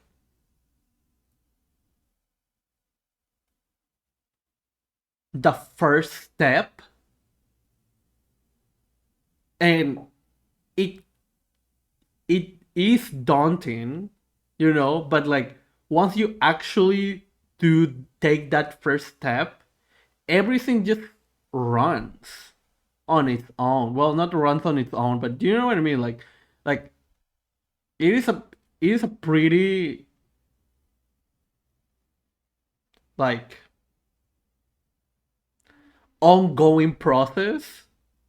You know what I mean? Because like the Black Panthers literally didn't even last a decade. Like as what we know the Black Panthers and what they were doing. Do you know what I mean? Like, because yeah, I don't know. Like, let me know if I'm being like a bit idealistic, because I can get how everything that I'm saying feels like a bit too idealistic, but at the same time, like I'm talking based on what literally was already done, and acknowledging the current material conditions with technology and all that stuff.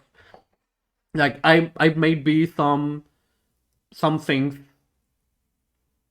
I might just not be aware of some things, but that's the thing of why you need to be aware of your material conditions, to understand how to address all of the circumstances. So yeah, I don't know. I hope this gave a little hope to someone in chat. you know. Um. Bro, look at Cuba. You can have a revolution with like 15 people. I mean, yeah, that's the thing. Like, I always go back to like Castro's quote. Like in an interview, he was asked, like, what would you do if you could do the revolution again? What would you have changed? And Castro literally said, I would have even less people. Because it's like, I mean, to be fair, I think you still should have like enough people just to have a sense of security, and that sense of security will give you the courage and boldness to do stuff. You know what I mean? But at the same time, like I think keeping that uh, awareness that you don't actually need the entirety of the country to do the revolution, to actually make a revolution happen, is something that I don't know, can give hope to people, can like keep the revolution grounded, and let people know that it is possible. Not to even mention that again, it is literally possible because it has happened in many countries. So yeah. What you need to grow food, the US it's just really hard to be in a guerrilla in an urban setting. There's too much police presence, and it's so easy to deploy a huge military presence there. If the BBP could have been able to retreat to the south before their entire leadership was killed or jailed, things could have been different. So also collateral damage in the urban area is pretty likely. Interest. I mean, yeah. But that's the thing. Like, I feel like again, hackers, like an advantage that an advantage and disadvantage that we are currently experiencing is that everyone is connected with your fucking phone. Like, even like literally, even if you are poor, you need a fucking phone to exist in this society. Like, that's the sad reality.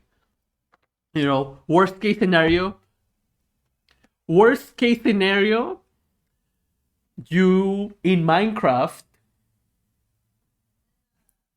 take the phone of the phone company that your friend in your Minecraft server built, and you just take it. You know what I mean?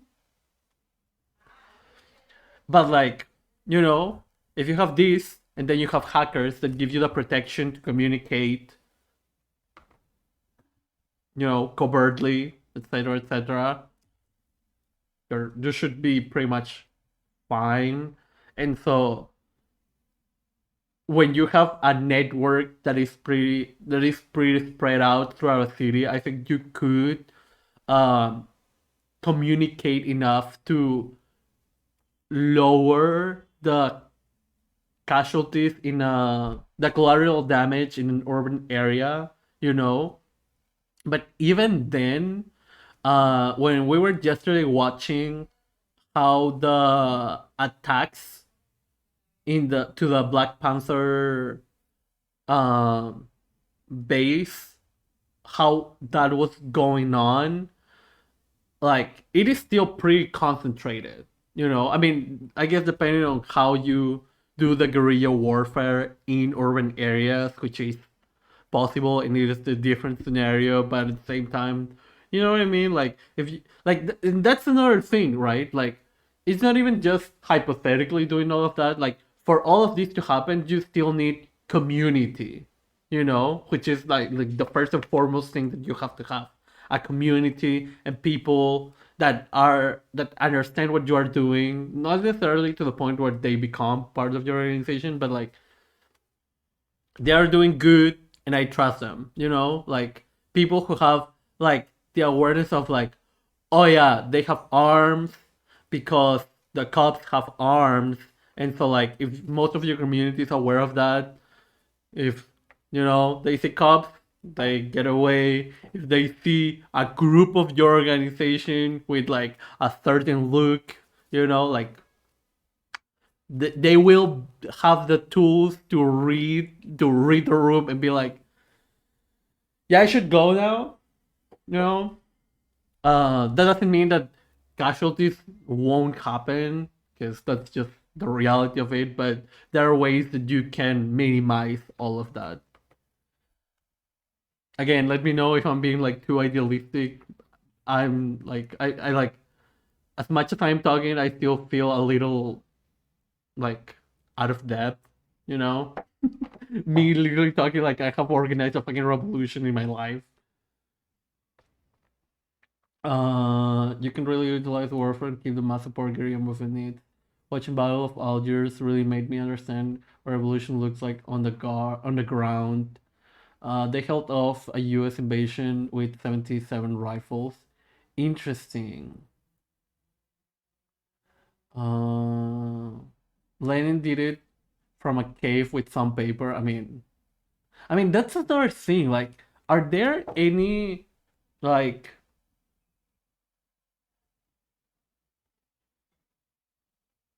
I was going to ask if there are any U.S. revolutionaries, and we are literally talking about the Black Panther Party. But like, are there any U.S. revolutionaries of the 21st century, or at least that have written any sort of U.S. analysis in the 2010s? Swift to. I wish. This is why you gotta get like, okay, see, this is how it works. I become Hassan's boyfriend. I move to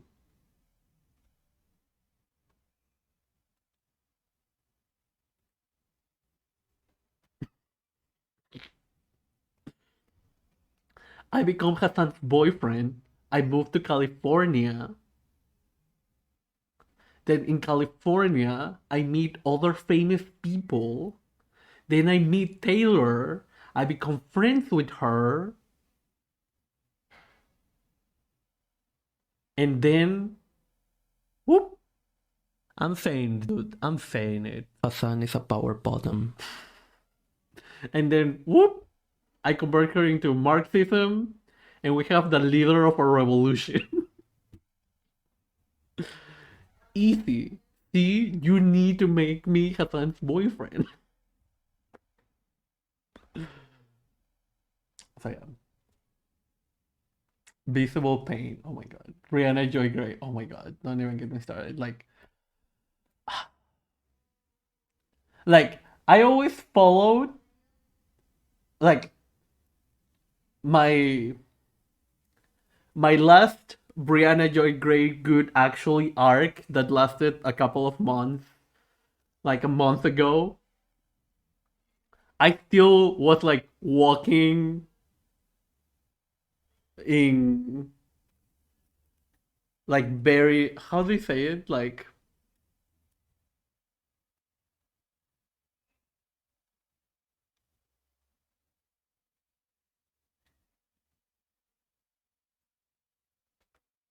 I was walking on eggshells, you know, when like engaging with her content, like being aware of her, yeah, of her liberal tendencies.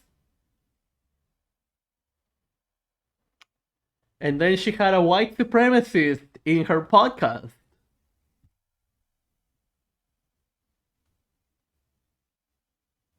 And let's just say that she's no longer in my Twitter notifications. You know? She always has though. I mean, look. Look. Kanye moment. Oh my god. Young Green and Crash Course about to give us the worst takes. No. Don't worry, Tony. This is not being given by the Green brothers. So it's a good video. We just have been stopping a lot because a lot of the because I've been getting distracted for the discourses. But yeah. We all process grief differently.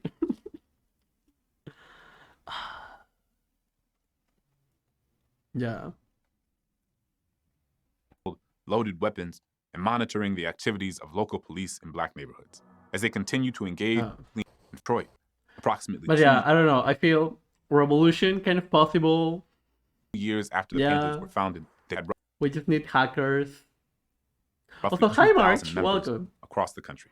But the burgeoning political movement that sought to guarantee the rights and freedoms of black people also attracted a fair amount of controversy, especially as it relates to their interactions with the US government and the police. For example, in October of 1967, Newton allegedly killed Oakland police officer John Fry. This followed a period of armed interaction with police officers, since one of the principal tenets of the Black Panthers was the right to self-defense in the face of white supremacist violence. In May of 1967, Newton had sent more than 24 armed Panthers to the California state capitol in Sacramento to protest the passing of a law that would take away their right to openly bear arms. Ronald Reagan was governor of California. I love how people like the U.S. government was like, yeah, we cannot let groups like the KKK, that one other white supremacist group, and the Black Panthers bear arms, but also the only group out of those three that bore arms were the Black Panthers. Oh yeah. Also, yeah. Yeah, anyone looking for Pan-African revolutionary videos centering black people, please check Black Power Media. Yes. Yes, like this is honestly a great way to wake up. If we have like radio listening people here, they have a great morning show.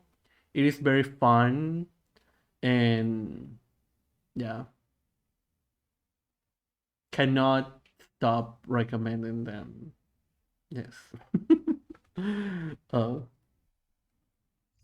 Also, I love that they are boomers, but they are not. But yeah, I must watch.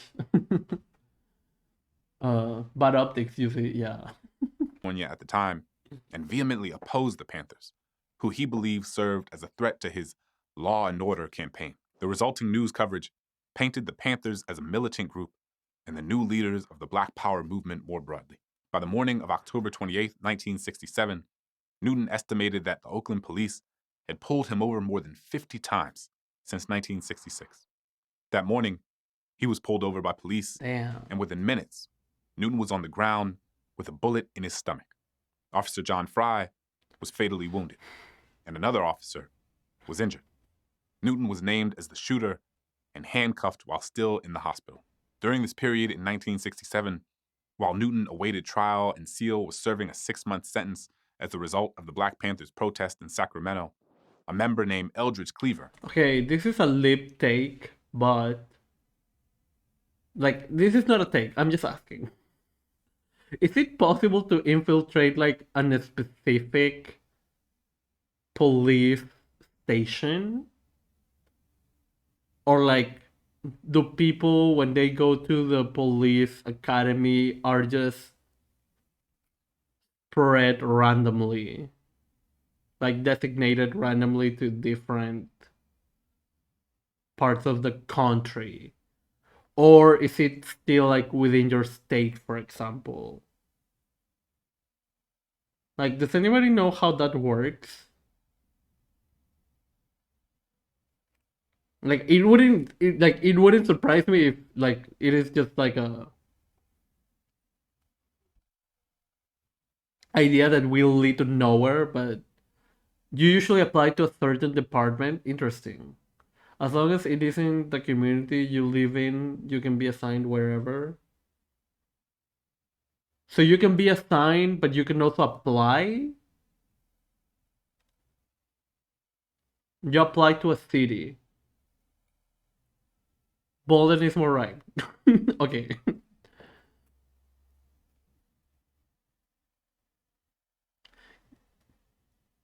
Because, like, it's like, I guess you could do that, but I don't think it's worth it even. Because, like, isn't there, like, a lot of indoctrination in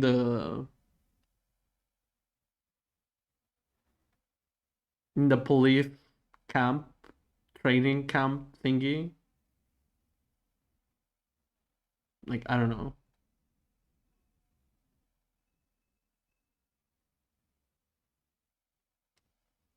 Do all people who go to police training, like, do most people who go to police training, are they fresh off of high school? Or, like, I feel like this is such a such a ridiculous question, but like I just want to know like how unlikely that like that way, oh, like that path is. Because like I don't know, you know, depends. Certain federal agencies can recruit usually out of college, but besides that, it's just a job with an application like most others. Interesting. Probably depends on locality. Like up here in Canada, if you apply to the RCMP, you get assigned at any detachment they need you at. Most cops up here need a degree too. Interesting. What the requirements? Require requirements to become a police officer. Google is listening to us.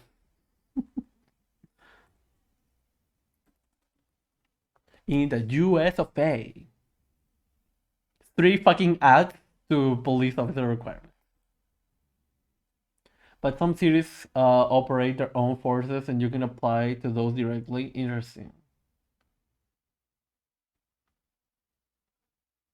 Oh, you must be 21 years old, but not older than 38, than 39. High school diploma or GED. valid U.S. state-issued driver's license, and have responsible driving history for the past year. Be registered with the Selective Service System or exempt from the Selective Service System registration as a female or due to age or military status. Those with military service must provide documentation of an honorable discharge. Complete a full background investigation. Okay, this is why communists will never be able to infiltrate. Got it. Additional requirements may apply.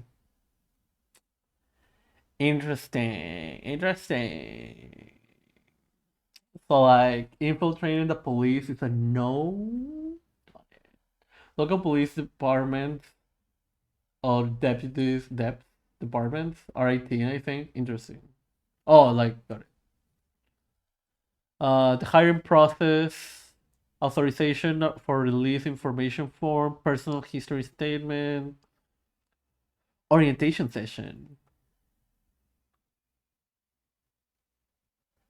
civilian career opportunities. Discussing. Okay. Got it. So, like, definitely the psych evaluation. I mean, I'm pretty sure that definitely not a psychological evaluation in the US. You know? I would say the only way to infiltrate would be TOS. Oh my god. Oh my god. I mean. Local data for psych evaluation. No, oh, Sergeant Federal. Oh, okay. I'm up to date. Throwback to when I told cops that they needed to be abolished, they were spreading propaganda and that I'm more likely to lose my job if I show up late than pigs is for killing someone. Damn. I'm glad you are alive after that.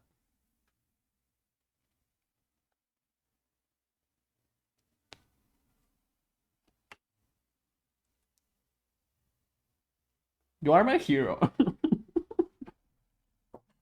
who had joined the group in 1966, Honestly, icon shit.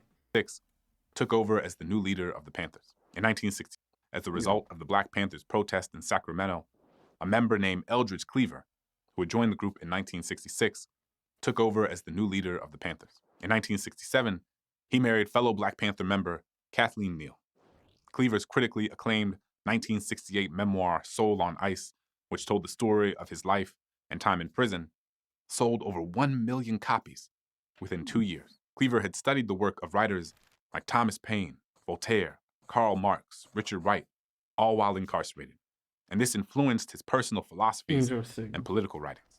However, there was criticism of Soul on Ice for its depictions of violence and women. Specifically,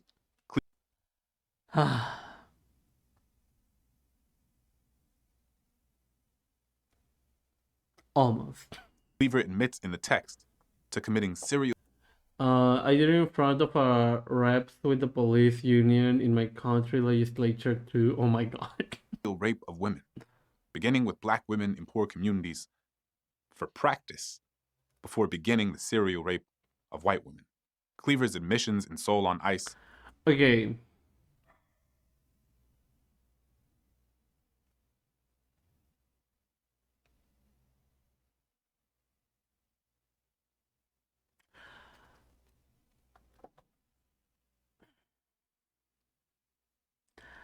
I am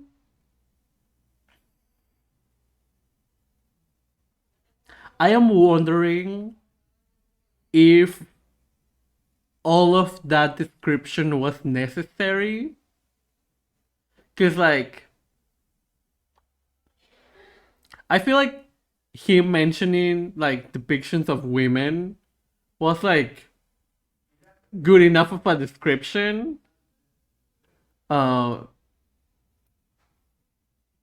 I guess it is fair that he wanted to like that they Crash Course wanted to be more specific about it, but it like also plays into a lot of tropes, a lot of racist tropes, you know. So I'm like, you know, like I mean that doesn't mean that what he did wasn't real, you know. But at the same time, I'm like, I don't know, kind of reinforces those stereotypes. I don't know. Judge people by principles, not actions. Instead, Cleaver began ended as a piece of shit. Interesting. Began and ended as a piece of shit. Got it. There are other things that I will say I did, but I won't online because he's a writer for The Atlantic and The New Yorker. Interesting. Oh, interesting. Point to larger societal and systemic issues of patriarchy and sexism, namely the pervasive disregard of violence toward women. And these issues, which were present within the Black Panther Party, would serve as an ongoing challenge for the organization as a whole. Additionally, interesting. So it's like weird because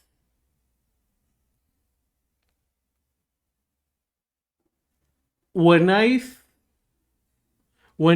hear recountings of the Black Panthers from any overt leftist source, they always mention how women were treated equally, and there was a point where even the majority of Black Panthers were women.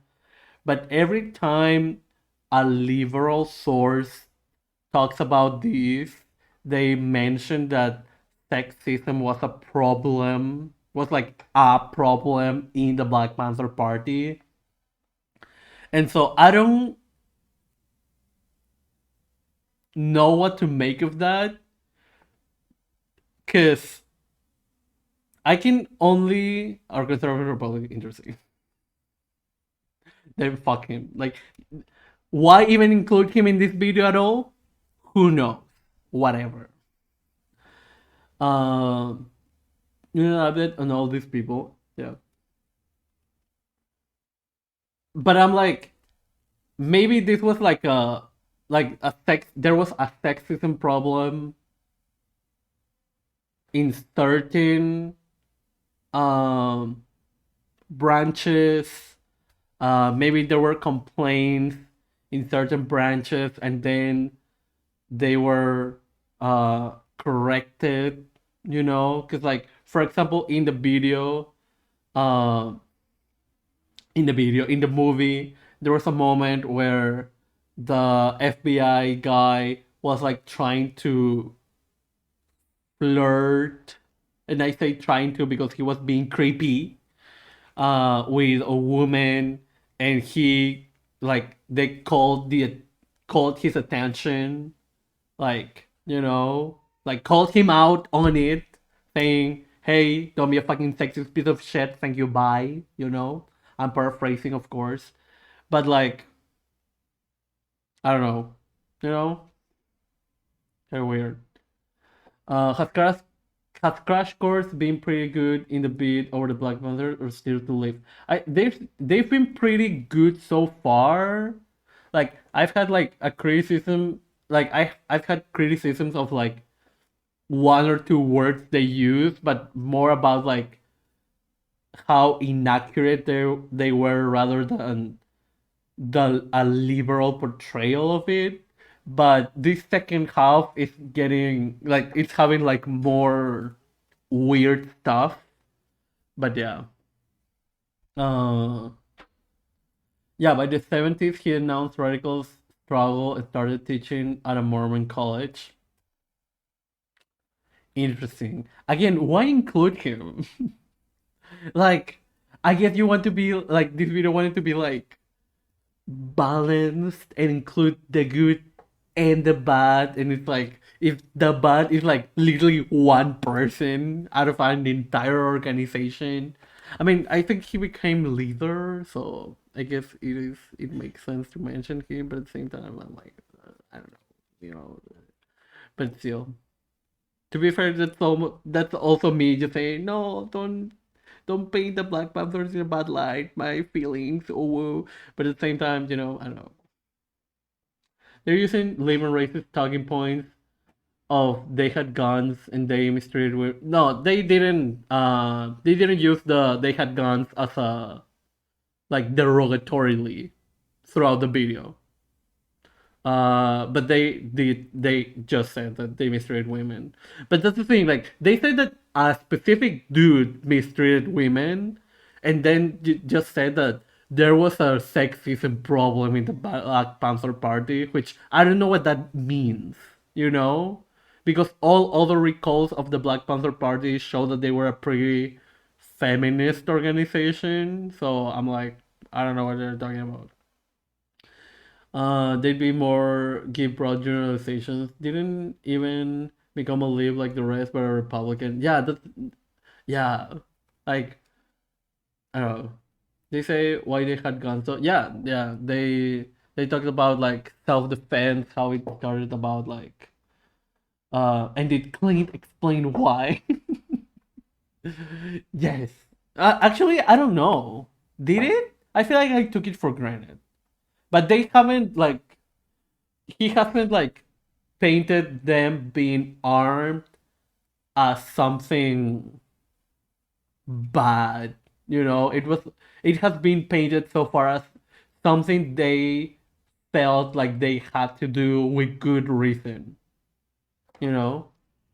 Um but yeah. I feel kind of weird like defending this video.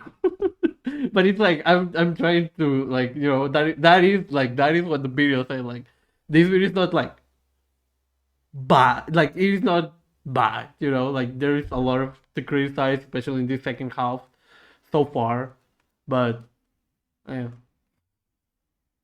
Troubles with law enforcement continued to plague the Black Panthers. First, Newton was convicted of voluntary manslaughter in 1968 and sentenced to 2 to 15 years in prison. However, on May 29, 1970, the California Court of Appeals overturned the conviction, and the next few trials ended with deadlocked juries. The Black Panthers he returned to, even after just a few years, had shifted dramatically in some ways from the organization that he founded with SEAL. For example, there was now a growing group of white radicals who would join the group's ranks, and under the leadership of Cleaver and others, the rhetoric of self-defense had shifted to include an ideology that embraced revolutionary violence. Like, okay, this is like, okay, first, why did white people join? Like, I'm not even saying it as this is a problem. I'm just asking like why, like what led to that change, right? And second, like,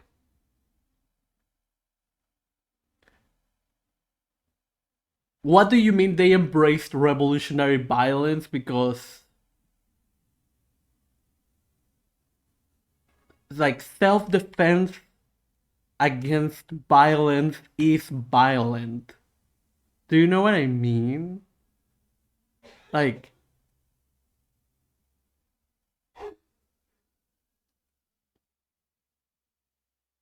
like I hate how he like goes like gives explanations to some things and others he just says broadly and leaves them at that. And I'm like, whatever. I mean, it's a no. I'm not even going to give them the excuse of like it's a short video because he could have said why in a few lines. Additionally, the group faced inner turmoil. In 1969, Alex Rackley was murdered by other members of the Black Panthers who suspected that he was an informant. SEAL and other Panthers. And like for example, this obviously he's painting as something bad, but at the same time, when you understand that FBI informants were literally like infiltrating the organization, and because of the FBI, Black Panthers literally died. It's like, You know, it's not like an outlandish thing that they would do, you know? Like, it's like kill or get killed literally, you know? Faced charges in New Haven, Connecticut for that alleged murder. But it wasn't only internal issues plaguing the organization. External forces also impacted the group. Members of the BBP were killed or went missing. Interesting. I mean, yeah, like from the FBI, yeah, literally. Like the I assassination was like, what do you mean? Yeah. of Black Panther Party members Fred Hampton and Mark Clark by the Wait. only Oh, internal yeah. the assassination of Black Panther Party members Fred Hampton and Mark Clark by the FBI and local police in Chicago in 1969. See, by 1969, the FBI under its first director, J. Edgar Okay, was Hoover a president?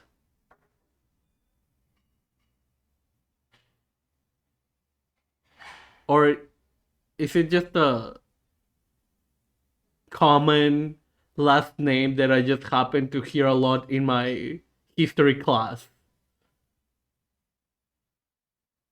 But like, was he ever president? You're thinking of a different Hoover? Thank you. Okay, I was like, wasn't Hoover a president? Got it. I think that happened in AIM2, murder of a suspected informant of agent or whatever. Interesting. Herbert Hoover was the president. Thank you. Bearbert Hoover. Oh my god. In the 30s. Oh, interesting. See? Hoover had declared the My Panthers mind. a communist organization and an enemy Edgar of the Hoover U.S. made COINTELPRO interesting. Got it. government. In 1968, Hoover called the Panthers, quote, one of the greatest threats to the nation. Wait. What do you mean he was the founder of the FBI?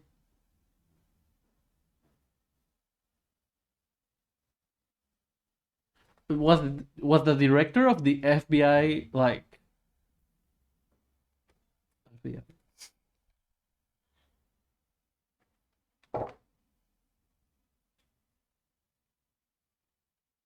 What do you mean the FBI was founded in 1908? Something is not mathing. He was put in to replace FDR. Interesting.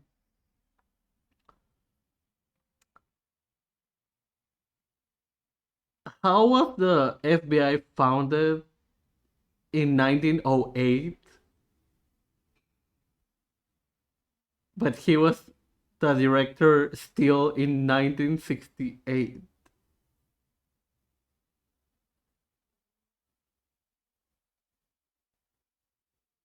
I am so confused.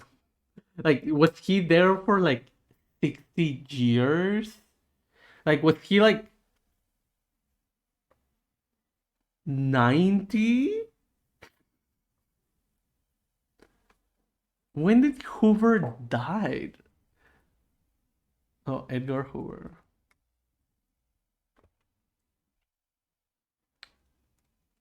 Oh my god. He was fucking old. But like no, because when the FBI started, he was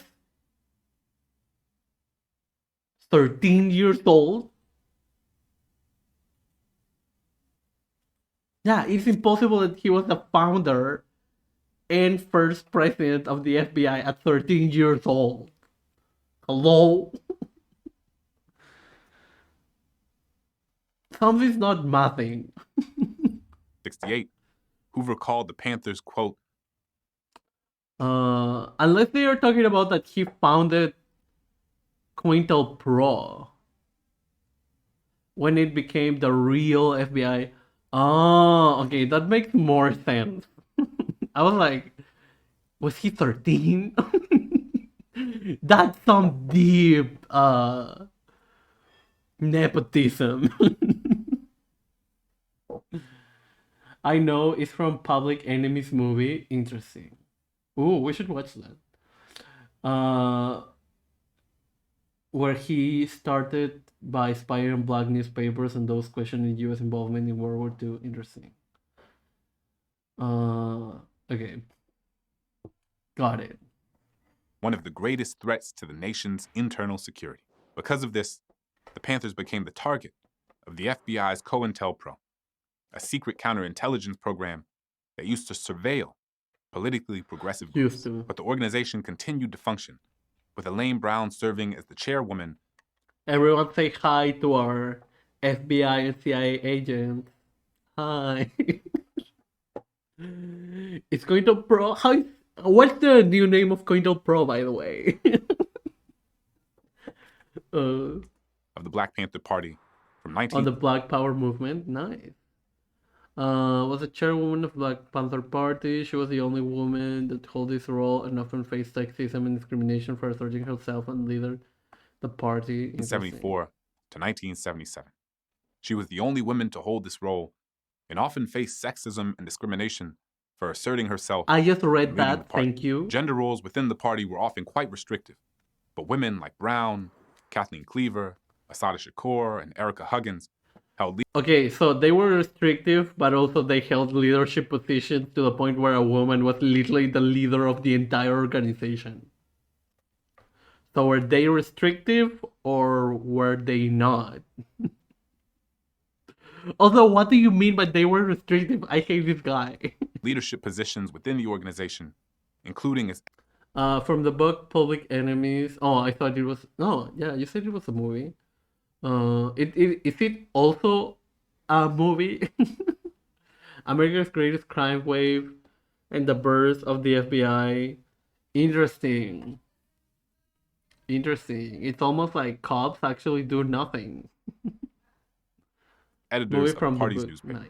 Still, COINTELPRO agents managed to infiltrate events and the personal lives of prominent members of the party.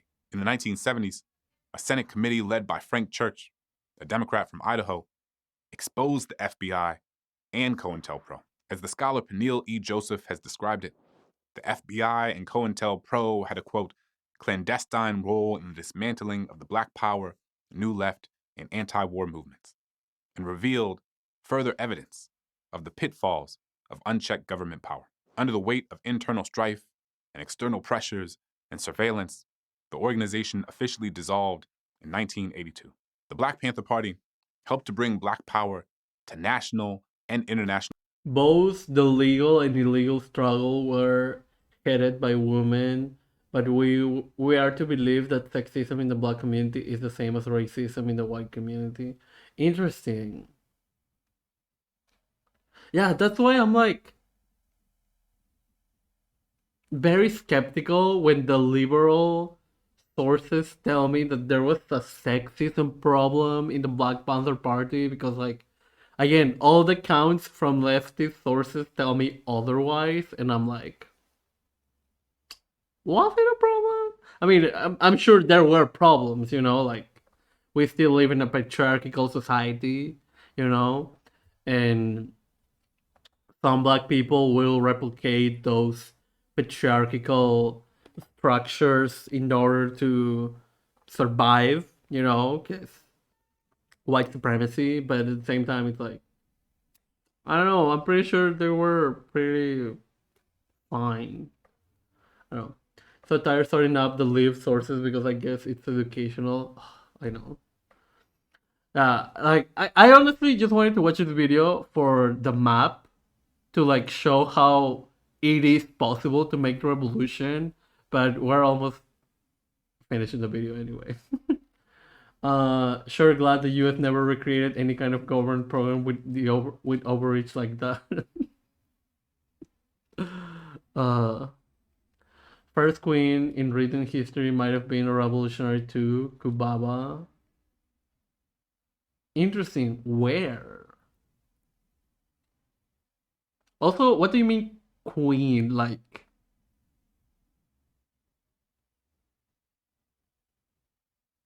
was it like a monarchy?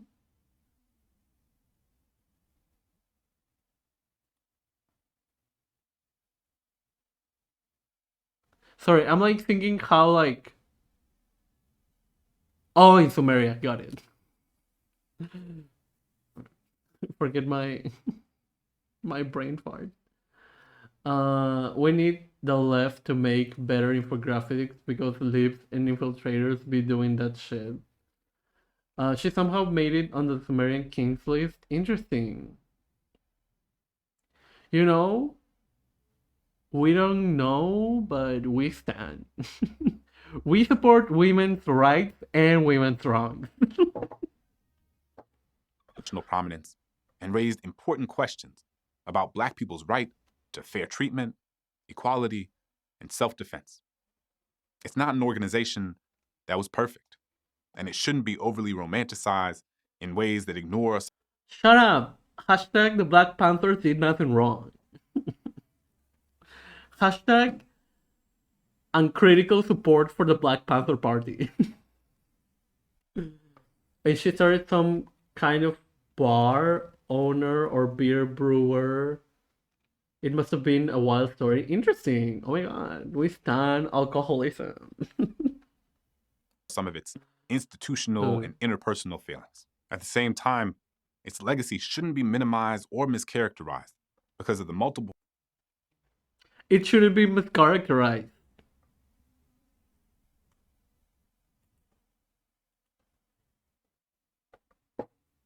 Hmm. Okay, sorry. Forms of state-sanctioned interference it experienced from American intelligence agencies.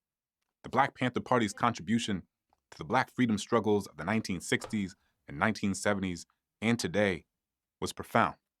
And that means sitting with all of the complexities that come with it. Thanks for watching. I'll see you next time.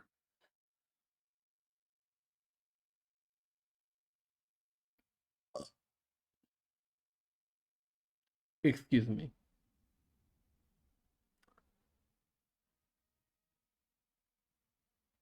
It was worth watching. uh, as long as there aren't like white people talking about this shit, I'm fine. Are the complexities though true? I mean, we stand the PvP, yes.